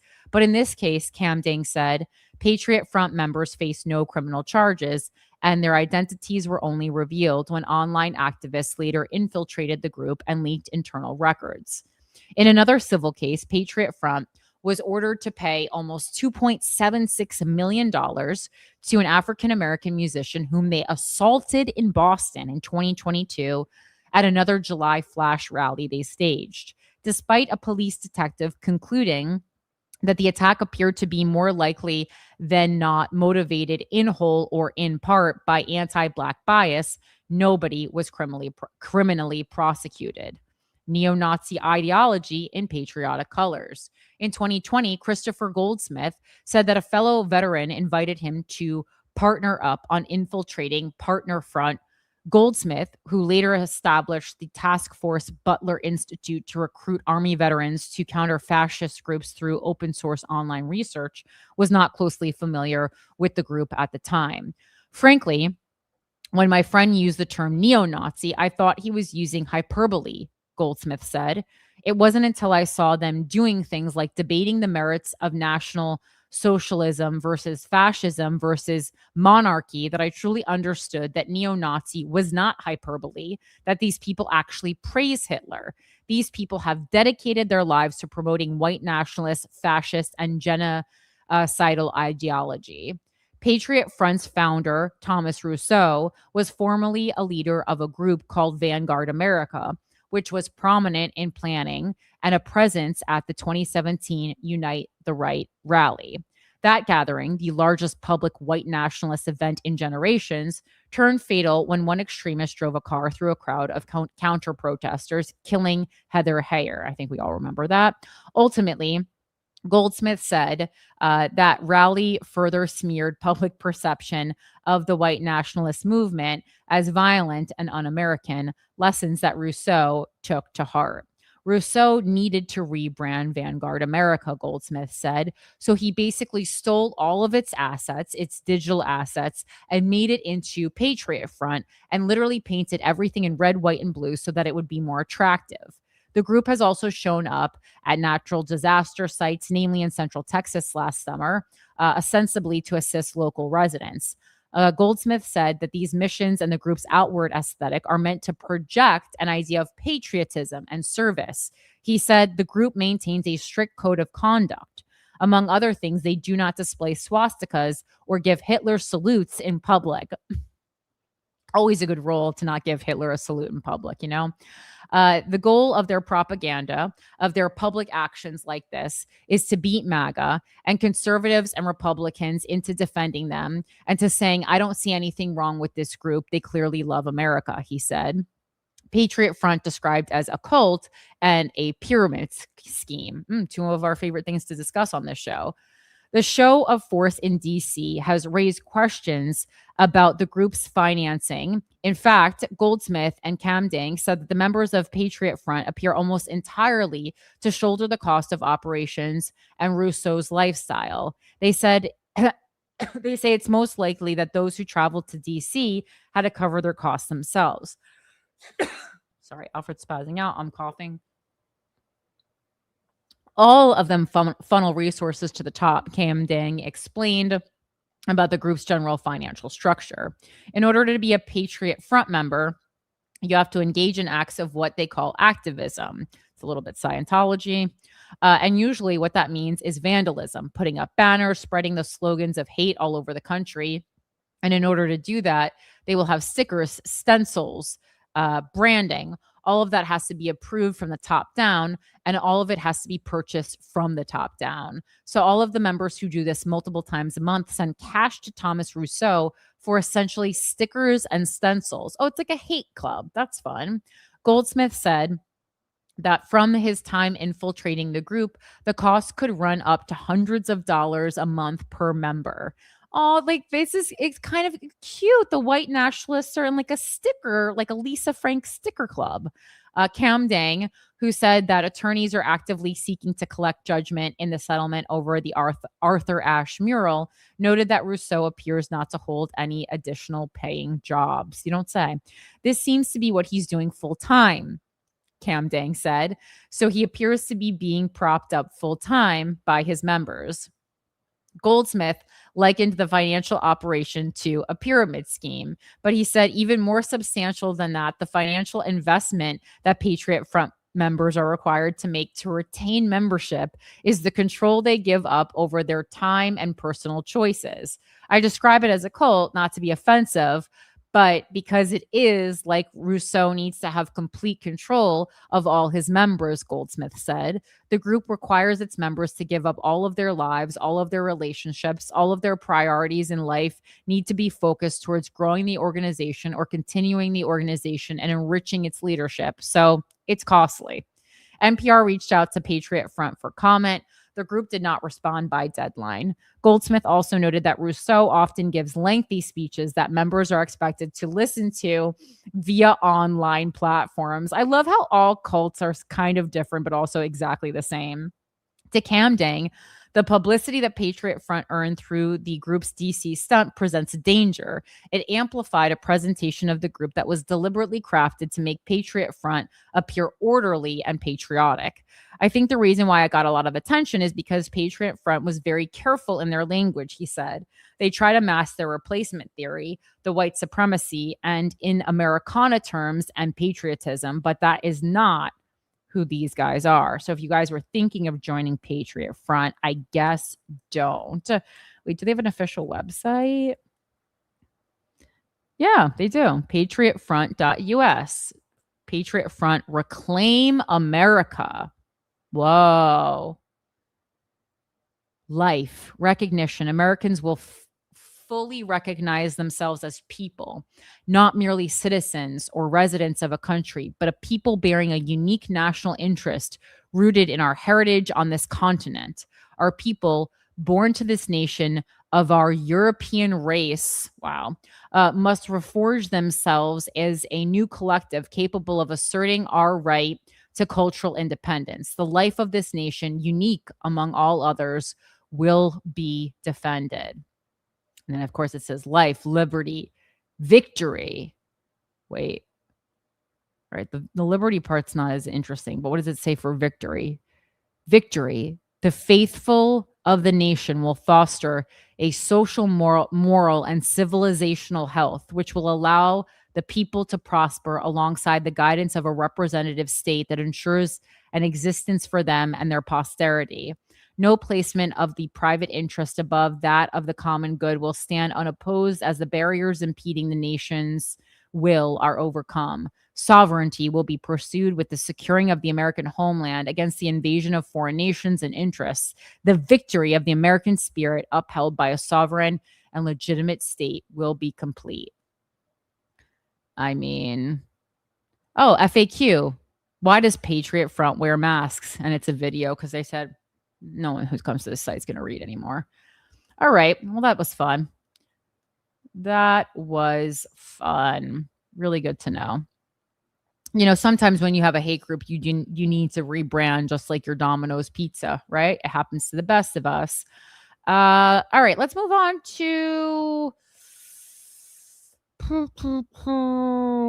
Nolan. I wanted to do a quick update on Nolan Wells. I went to the Clarion Ledger, which is a local news source. And because it was the most recent, it was updated like 4 hours before I started this. And it's not like a ton of new stuff right now. This is by Bonnie Bolden for the Clarion Ledger. More than a week after Nolan Wells was found dead on Horn Island, his family met with the Jackson County District Attorney for the first time as they continue searching for answers about the Mississippi teen's death.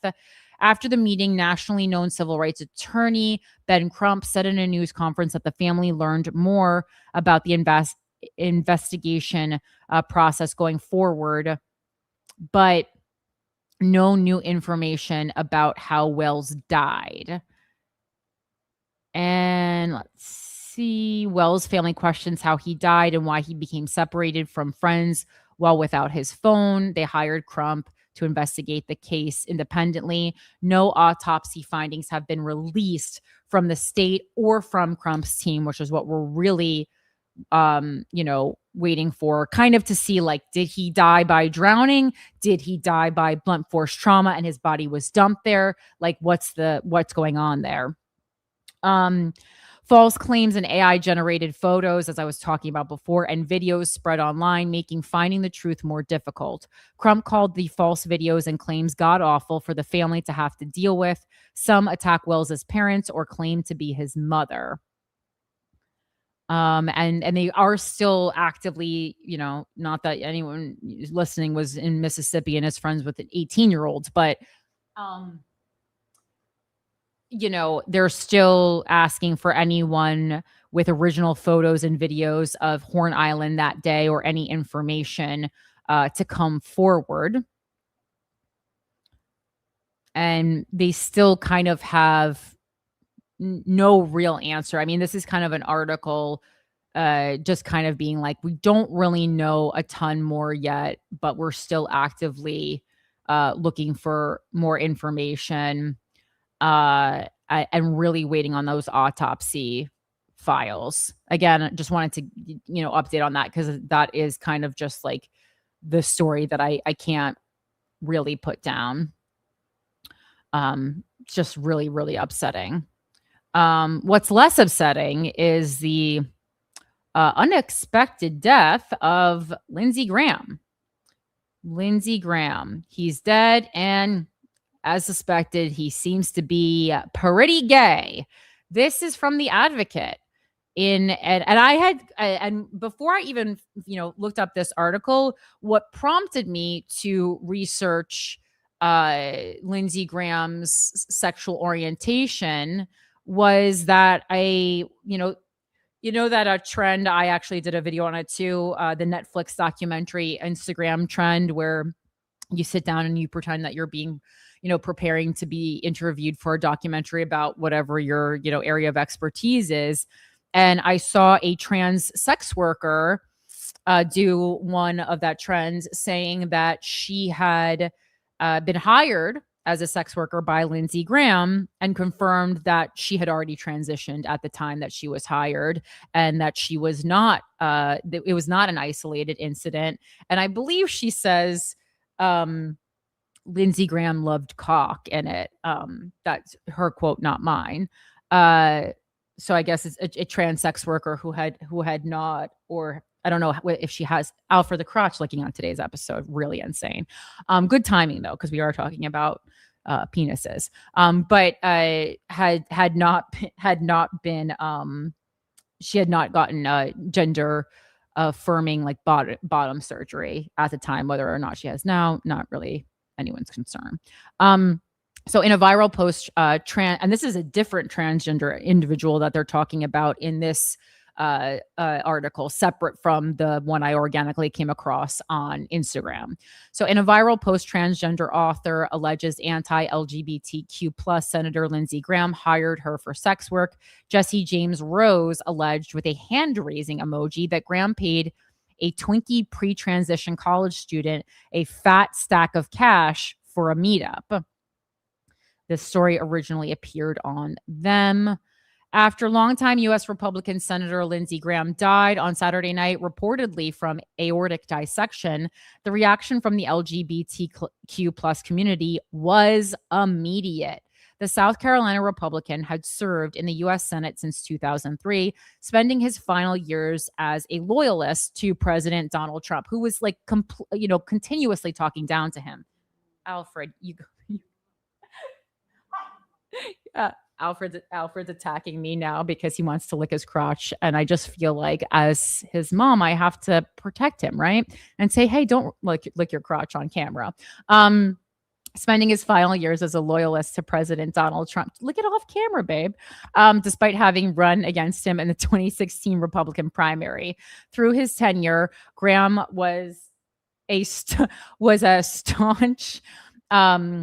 This is so funny. This is why you gotta watch the video version. Was a staunch opponent to the advancement of LGBTQ plus civil rights, opposing marriage equality, advocating against the 2011 repeal of Don't Ask, Don't Tell, a policy which required military service members to hide their sexuality, and voting against workplace discrimination protections.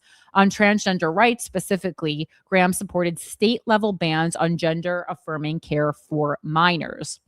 The bitter irony of this record is that Graham spent much of his political career denying rumors and speculation about his own sexual orientation, a task that became more difficult in the social media age. Indeed, some young queer people weren't made aware of the senator's death via a push notification from a publication. Instead, a now viral Instagram post from trans author and actress Jesse James Rose, in which she details an alleged experience of being paid by Graham for sex work prior to her gender transition. While she attended college, ended up inadvertently being the way many found out about the politician's passing. The author attended New York University and holds a degree in music theater and child and adolescent mental health studies, according to her bio. Them has reached out to Rose for comment and to Graham's Senate office separately. Most of you know him as the homophobic senator from South Carolina, but to me, he will always be the man who paid a Twinkie pre-transition college student a fat stack of cash to do unspeakable things to him in a hotel room while he wore red lingerie. It's like a caricature. It's like a caricature of what we thought was happening, right? The "Sorry, I Keep Crying During Sex" author wrote in the 3-slide post, accompanied by a hand-raising emoji. It is a canon trans event to have far-right freaks bankrolling you and then turning around and voting against you. People love to judge us for it, but I never see them opening their wallets. Shout out to sex workers everywhere forced to humanize their enemies just to make rent, she continued. It is an absolute mindfuck to me that one of the reasons I have any semblance of financial security and a lack of student loans is because of this man. Well, so you know what? He was a little bit pro LGBTQ to this one LGBTQ person. At the time, rest in peace. At the time, I had no idea who he was, and I only figured it out because another group of twinks leaked Lady G to the media, Rose continued. Some queer tried to grandstand critique this, saying we shouldn't out people. I believe bigots with power deserve no peace or privacy, especially when they hold public office. I'm glad they did it. Icons forever. Graham consistently denied being gay until the end of his life. When comedian Chelsea Handler made insinuations about his sexuality online in 2018, the senator responded to the allegations saying, to the extent that it matters, I'm not gay. Interesting response. However, while Rose's recent post following Graham's death is one of the most direct instances of a queer person alleging that Graham had hired them for sex work, it isn't the first. In 2020, porn performer Sean Harding posted online implying that an unnamed Republican senator had hired multiple gay sex workers, including him. People connected the story to Graham based on the nickname Lady G, a code name sex workers in D.C. allegedly used to refer to the South Carolina legislator. The nickname followed Graham for what would turn out to be the final years of his life. As recently as 2025, right-wing influencer and Trump ally Laura Loomer said that Graham was gay while testifying under oath for a deposition. Several of President Trump's staff have told me in confidence that Lindsey Graham is gay, Loomer said during the deposition, which she later defended online, saying she did not want to perjure herself. Despite these rumors, Graham maintained his anti-LGBTQ plus policy stances for the entirety of his political career. Additionally, he also aided in the creation and passage of Sesta Fosta, a set of laws passed under the Trump administration that attacked online sex work under the guise of fighting trafficking, while allegedly making the industry more dangerous for sex workers. Graham also sponsored the Earn It Act in 2020, which further targeted online sex work. Lindsey, rest in hell for what you did to our community, Rose's post concluded. But I thought you liked, yeah, but I thought you were like, well, I'm also financially stable because of this person, I will continue to love queer and trans people harder than you ever hated us. You loved every second of our time together, and now everyone knows. And I'm not defending Lindsey Graham in any way. His legislation and what he did to these communities is horrific.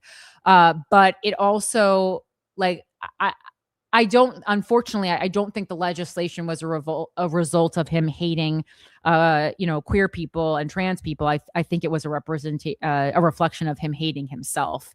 And unfortunately, he hated himself so much that so many people had to suffer because of it. And that's not cool. Many commenters thanked Rose for her vulnerability in calling out the perceived political hypocrisy of opposing LGBTQ plus and sex workers' rights while allegedly leading a secret double life. Among the high-profile voices of support were actor Allison Stoner, fellow author Max Belsone, actress and Gaydar host Ananya, who's in Rocky Horror on Broadway right now. So good. And musician Ezra Deron Michelle. Thank you for sharing. One person wrote, important to call out the hypocrisy, especially when all they do is attack all of us. And I mean, you knew that shit was coming out, but I was actually impressed with, that body was barely cold and these Instagram reels were coming out, they were coming out. And then I started to think about what defamation and slander laws are like for the deceased. Cause I would imagine your estate, if you haven't, or family can still, sue. Wait, can a dead person? That was the first thing I sent to you. I sent you that post and I was like, yo, I'm hyped that the NDAs must have died with him. Because it's who else is going to know that? If you're truly living a secret double life, Mhm. only you and your lawyer would have known that those NDAs existed. And it's like, is your wife then, or whoever is in your family, going to go to court to litigate this matter on your behalf? Right. Actually, generally a family cannot sue for defamation, libel, or slander on behalf of a deceased person. The law states that you cannot damage a person's reputation once they are gone because the dead do not have an existing reputation to protect. Unless the exceptions are unless the statement can cause harm to living relatives, uh, intentional infliction of emotional distress to family. If the defamation lawsuit was filed while they were still alive, it can be finished, or if it then leads to business or commercial loss to the, if like the deceased person left behind a business. So that's really interesting. And I highly disagree. If you're a public figure, your reputation absolute, like you do still have a legacy to protect. Like if you're a public person, for sure.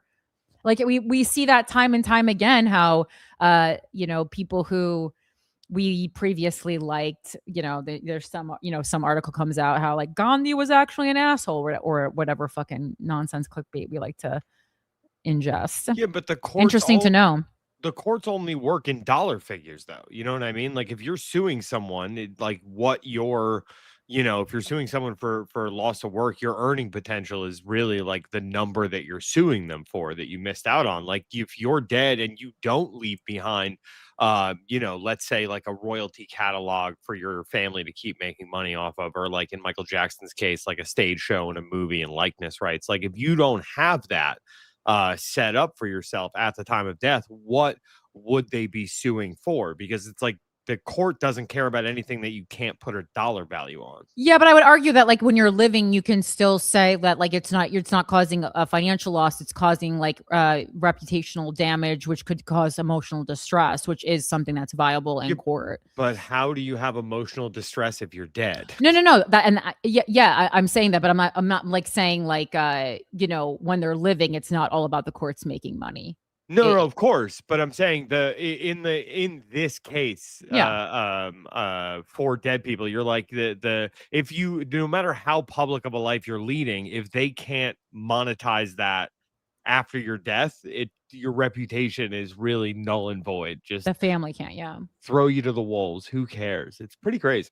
No, I know, and I'm like, I don't think that, I'm like, no, I mean, like his, for Lindsey Graham, I'd be like, well, his reputation wasn't really good to begin with. Like, there was another article kind of talking about how this man was such a Trump loyalist, and all Trump did was embarrass him. So that was like another article, and then there was yet another headline that said Lindsey Graham may have lived deep in the closet. He made others suffer for it. So I'm like, damn. All right, let's do one article about this parasite that Crystal picked out, because this is more her area of expertise. And obviously we got to talk about the explosive diarrhea and the long lists of things that we're not supposed to be eating right now, like all of which are like my favorite things to eat, just like all greenery. So this is from usnews.com by Oliver Knox. Olivier Knox. And this is: an explosive diarrhea bug is spreading faster than the feds can track. The Trump administration made monitoring the cyclospora parasite voluntary. Now it's causing explosive diarrhea across the U.S. Kind of how a lot of these federal cuts, we're paying for them now in bathroom hours. The federal government may be in the process of learning that it's hard to control what you choose not to observe. In this case, it's cyclospora, a parasite that can infect humans and cause what the Centers for Disease Control and Prevention refer to as explosive bowel movements. Cool. The CDC says it knows of 843 cases of cyclosporiasis across 31 states. But a look at data collected by state shows that's a significant undercut. public health officials find themselves grappling with a seasonal emergency while armed with fragmented data and a hard to pin down source for the outbreaks. It is often difficult to establish the source of food poisoning. Federal officials are looking at the supply chains for white and green onions, cucumbers, and cilantro. Meanwhile, you are told to manage a disease that can cause weeks of unpleasantness with advice you probably first learned before you set foot in kindergarten: wash your hands. That's good advice, mind you. Cyclosporiasis spreads when people consume food or drink that's been contaminated with feces. So wash your fruit and veggies carefully too. And I know I made fun of people who have special strawberry wash at the top of the show. I wasn't making fun of people who wash their fruit and vegetables. Obviously, wash your fruit and vegetables. You just don't have to buy like a special $18 fruit wash to do so. Thank you. Thank you for coming to my TED Talk. By the numbers, as of Monday morning, Michigan had 2,640 reported cases, including 44 hospitalizations. As of July 2nd, the Ohio Department of Health was reporting 177 cases in 2026, 171 of them since June, and 28 hospitalizations. As of late last week, the Associated Press reported Northwestern Ohio had seen more than 500 cases. New York State, at least 112 cases outside of New York City. We don't eat greens here. No, we do. CDC says it's aware of 1,500 potential cases that authorities are working to confirm as domestically acquired cyclosporiasis. Who's getting sick? The agency says the age range is 5 to 88 with a median age of 44. I'm right in that median age, close to it. 59% were female. Of course. There have been no reported deaths. The CDC also says it factors in a 6-week lag between onset of symptoms and report to the agency. How are they being treated? Cyclosporiasis calls for antibiotics as well as copious fluids to avoid dehydration. A pivotal decision. Part of the Fed's problem stems from the fact that in July 2025, the CDC scaled back its primary foodborne tracking system, the Foodborne Diseases Active Surveillance Network, aka FoodNet, citing budget constraints. We used it all on ice. Monitoring cyclospora became voluntary. That's made it harder for CDC to keep up with current outbreak data. Because cyclospora cannot be grown in a lab and requires quick and comprehensive cooperation across state lines to determine the point of origin, that decision has also made it harder to find the source of the food contamination. Past outbreaks in the US and Canada have been connected to bagged salad mixes and kits, fresh cilantro, fresh basil, raspberries, snow peas, and green onions. All my favorite things besides green onions, although I do like green onions better than other onions. How should consumers respond? So what can you do? Let's take the Michigan Department of Health and Human Services as an example of the guidelines.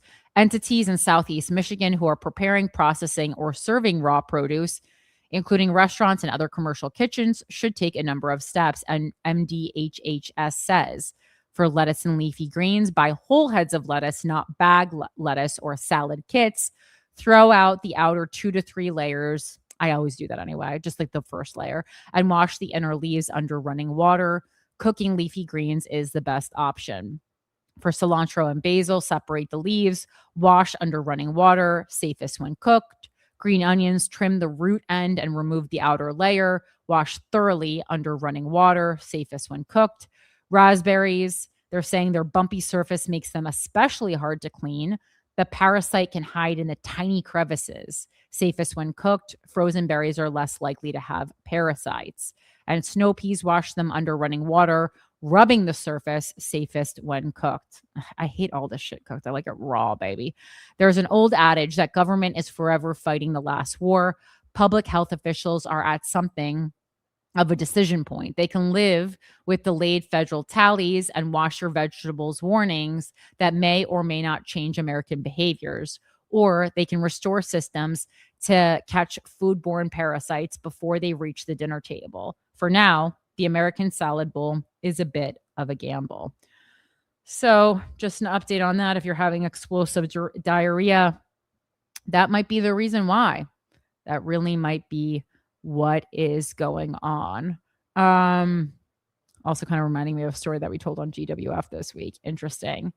And then let's see how long this is to wrap the whole thingamabob up today. Oh my goodness. All right. No, this is too long, I think. Let's see. Well, I want to wrap it up. This is kind of an interesting story. Again, like this is something that wasn't being talked about on other outlets, another NPR investigative journalism piece. And it's about these AI companions that are being created for children, right? And so obviously AI is something that we've been covering pretty closely on the show. But this is called from NPR, The Trojan Teddy Bear, The Promise and Peril of Childhood in the Age of AI. And this is by Greg Rosalsky. Back in 2001, Steven Spielberg released an underrated sci-fi movie named AI, Artificial Intelligence. Yes, the title is a bit redundant. I remember it well. I didn't see it, but I remember it. The movie, which loosely borrows from Pinocchio, tells the story of a family who adopts a robotic boy programmed for love and that robot's heartbreaking quest to become a real boy.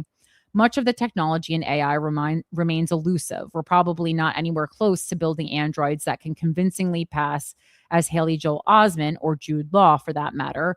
But some of the AI products imagined in the movie are starting to look surprisingly plausible. Take Teddy, an animatronic teddy bear. Teddy can walk, talk, make decisions, and respond to the needs and emotions of people around him. He's more than just a toy. He's an intelligent companion and protector for children. Today, a slew of technology companies are developing AI companions that sort of resemble Teddy. The most intelligent AI chatbots still live on digital screens, but a wave of startups is giving them bodies, creating dolls, action figures, and robots that can serve as companions for kids. AI is already part of childhood. Recommendation algorithms curate what many kids watch and listen to. Chatbots stand ready to answer questions like, are monsters real? Or why is the sky blue? They can help with homework, tell bedtime stories, or even feel like a friend. And companies are racing to embed AI into toys, nurseries, classrooms, and eventually robots that live alongside families.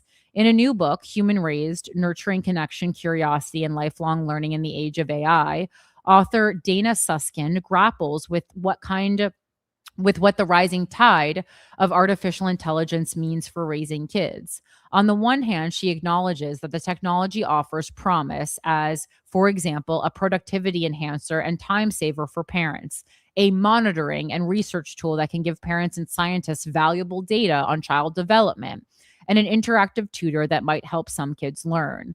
But Susskind worries about what happens if AI begins replacing the kinds of human interactions that young brains evolved to learn from. In fact, Susskind says her original working title for the book was The Trojan Teddy Bear, a warning that AI companions may seem cute and cuddly, but they carry hidden risks for child development. She ultimately went with Human Raised because she wanted to emphasize the positive, and this was her main mistake, emphasizing the positive. The sales plummeted in that decision. An irreplaceable role that parents, teachers, and caregivers play in molding young ones. If we want children to be able to continue to connect with each other and with other human beings, to be able to think critically, my favorite thing, to be able to navigate the human world, we're going to need to make sure that kids have a distinctly human-raised early childhood, Susskind says. Susskind is a professor of surgery and pediatrics at the University of Chicago Medical Center, where she directs a program aimed at giving kids hearing with cochlear implants. After she began doing this incredible work, literally helping children hear, she noticed that some kids who had the procedure went on to understand spoken language and talk with relative ease, while others had a much harder time. Hearing alone wasn't enough, and that led her to dive into neuroscience and social science to understand why. The brain development of young kids, Susskind learned, is heavily influenced by the back and forth interactions they have with their parents and caregivers during the first several years of their life. And she grew concerned that there is a big population of kids who aren't getting the enriching communication their brains need. And so she founded the TMW Initiative, a research center that helps parents create the kinds of brain enriching environments that children need to reach their full potential. You can read more about Susskind's biography and previous work in a Planet Money newsletter from 2022. With the explosion of AI, Susskind has grown alarmed by a rush to introduce an unprecedented technology into kids' lives without careful reflection and rigorous scientific study about its effects on young minds. She is especially concerned about AI companions and other systems that interact socially with children, which she fears many people will use to substitute for the human interactions that children need most. When I'm reading this, I'm also thinking about like how many kids whose parents had to work two jobs or something were mostly, raised by television shows. Even me, my parents were very present, and I credit a lot of my like rearing, on with television and movies and stand-up specials, quite honestly. Since the dawn of civilization, humans have used technology to make raising children a little easier. In Human Raised, Susskind traces that history back to prehistoric times when mothers used woven slings to carry infants while they worked. Over the centuries, new technologies like television and tablets have eased the burdens of caregiving or helped keep children occupied. Many of these technologies have also been greeted with fears that they would not rot kids' brains.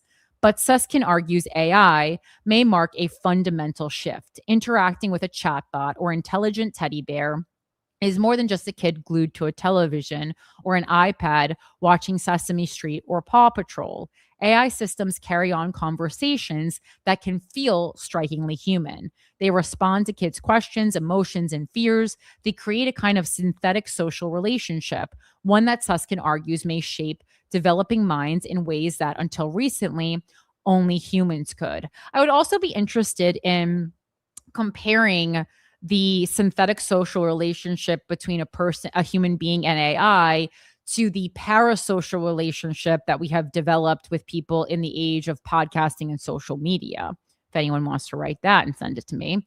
Susskind cites the research of renowned University of Washington developmental psychologist Patricia K. Cole. Cole proposed what's known as the social gate hypothesis, the idea that children's brains are biologically primed to learn through social interaction. Studies have shown, for example, that babies learn language much better from a live person than from a screen.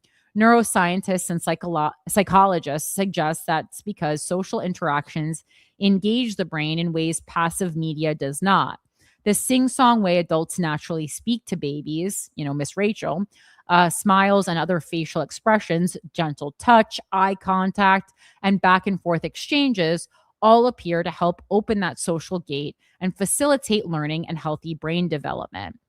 While artificial intelligence is no match for human educators and caregivers, Susskind argues it is capable of opening the social gate in young children in ways that previous technologies could not.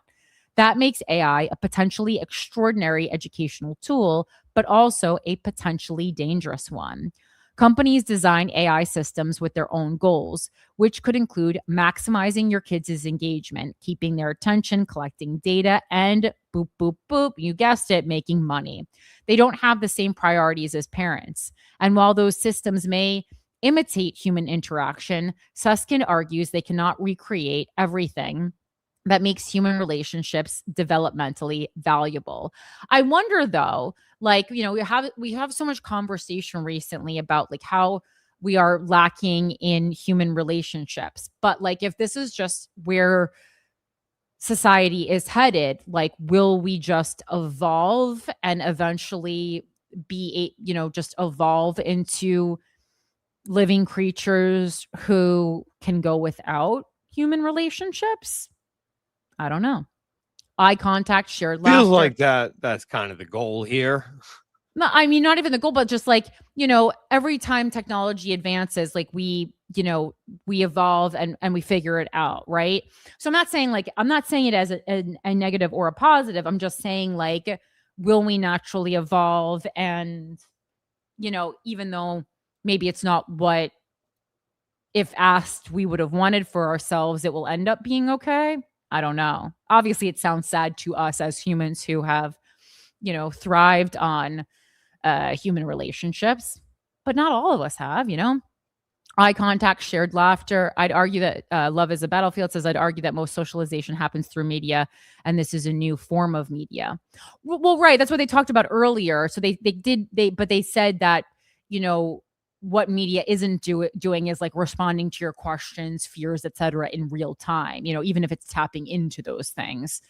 Eye contact, shared laughter, patient answers to why questions activate ancient neural circuits designed for connection, Susskind writes. These exchanges provide a form of nourishment no algorithm, however sophisticated, can match.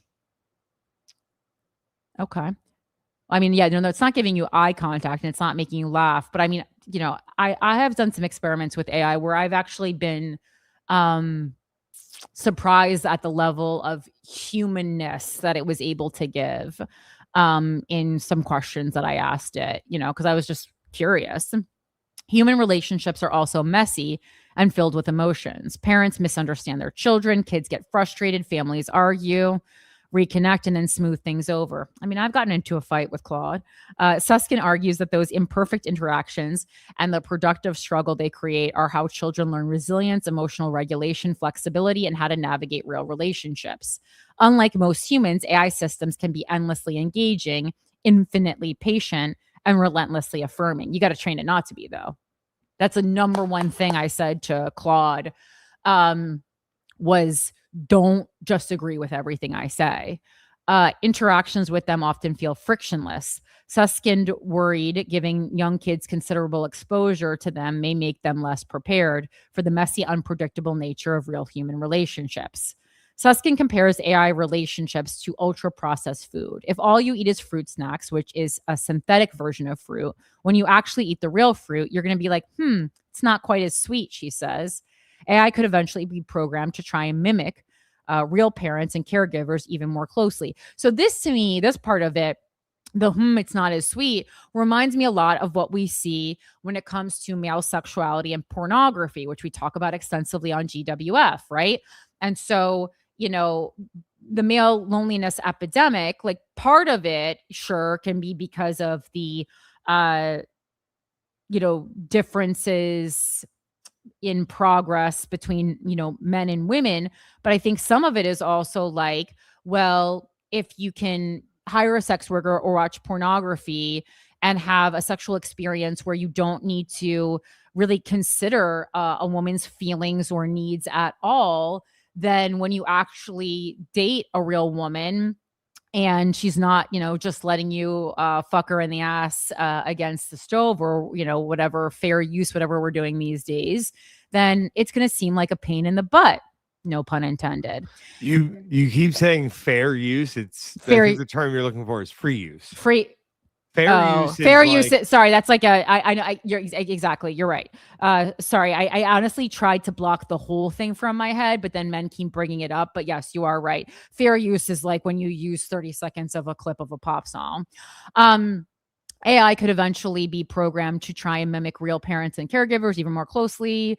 But Susskind argues that the problem isn't simply that today's AI falls short of human relationships. It's that AI represents a fundamentally new kind of social experience for children, one that already raises concerns based on what we know about child development and whose long-term effects remain deeply uncertain. Susskind uses an analogy from the 19th century when a German chemist named Justus von Liebig created one of the first infant formulas hoping to replicate the nourishment of human milk.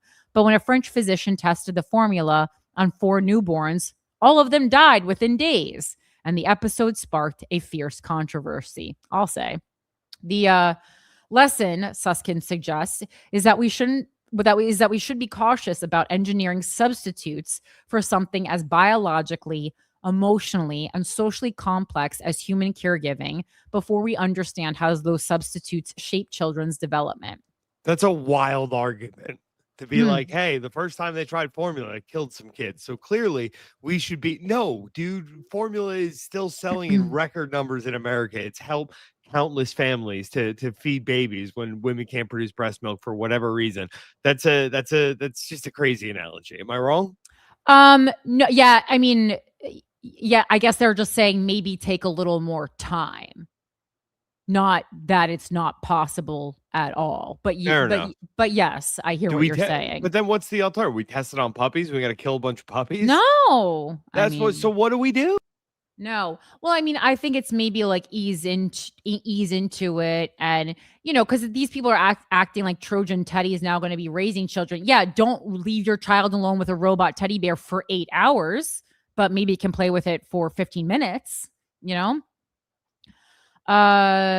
Okay. Given so much uncertainty about this rapidly evolving technology and its potential effects on kids, Susskind spends a lot of the book offering parents a practical guide for safely navigating child rearing in the age of AI. She emphasizes that it's specifically important to shield kids from AI during their first years of life.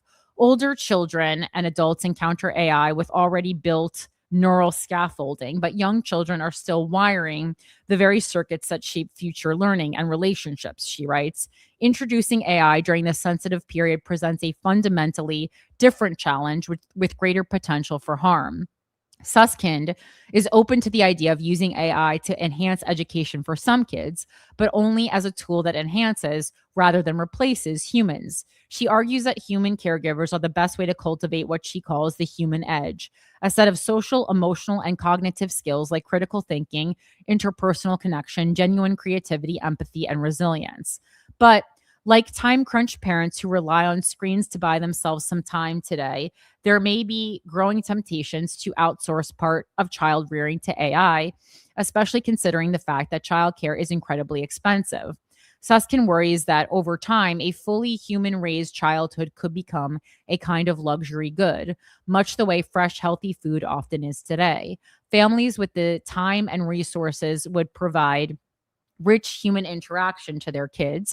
Everyone else might increasingly rely on cheaper, more convenient AI substitutes. But even with like rich people, an age old argument we've been having is, kids raised by the nanny rather than their own parents. And then they end up developing a stronger bond with a nanny than with their own parents. And what the result of that is. Yeah, but it's still human.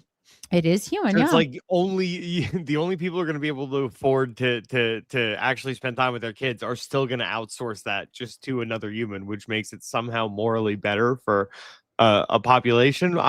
We're cooked, dude. We're so cooked. You seem very invested. Did you invest in a Trojan Teddy? No, I'm listening and taking this article in as the parent of a child with No, I know. aspirations of a larger family, and it's like, if this is the way it's trending already, what am I bringing life into?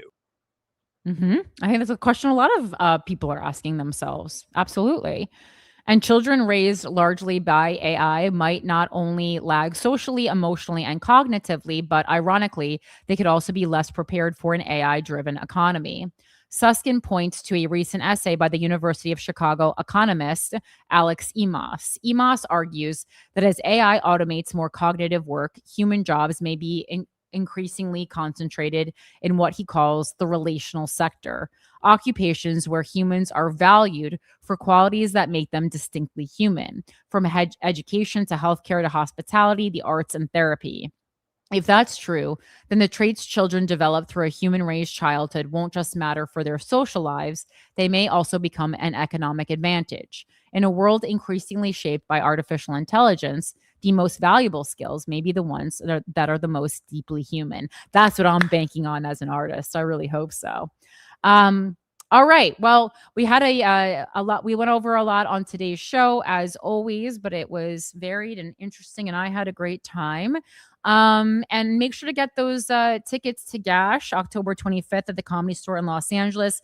Make sure, if you are able to subscribe to the Patreon, you can do so for as little as $6 a month, and you get an additional news story every week and my undying gratitude, and you are genuinely supporting like free speech.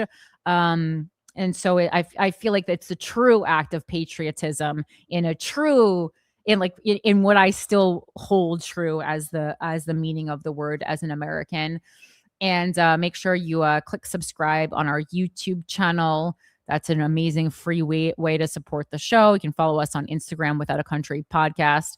And I'm on all social media at Philanthropy Gal. And Mike, what can we do to support you, and where can we find you? Follow me at the M Harrington, Twitter and Instagram. My show at New York Comedy Club is going to be this week, July the 16th. So grab tickets, newyorkcomedyclub.com. Anxiety Attack, 1015 East 4th Street. Going to be a good time.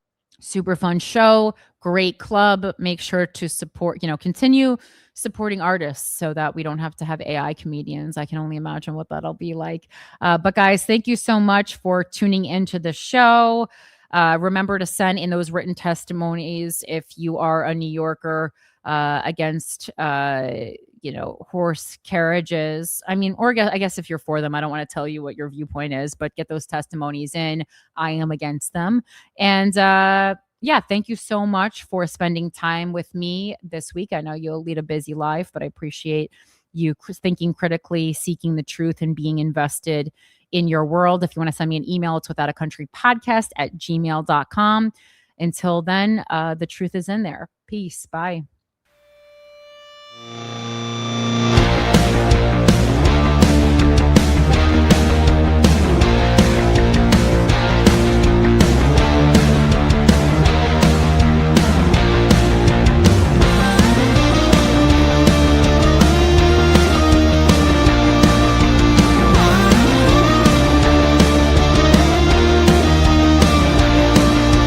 Running from the man, yeah, the madman's coming, yeah, the man's gunning for me tonight. I spent the last week running from the heat, but the beat's coming alive.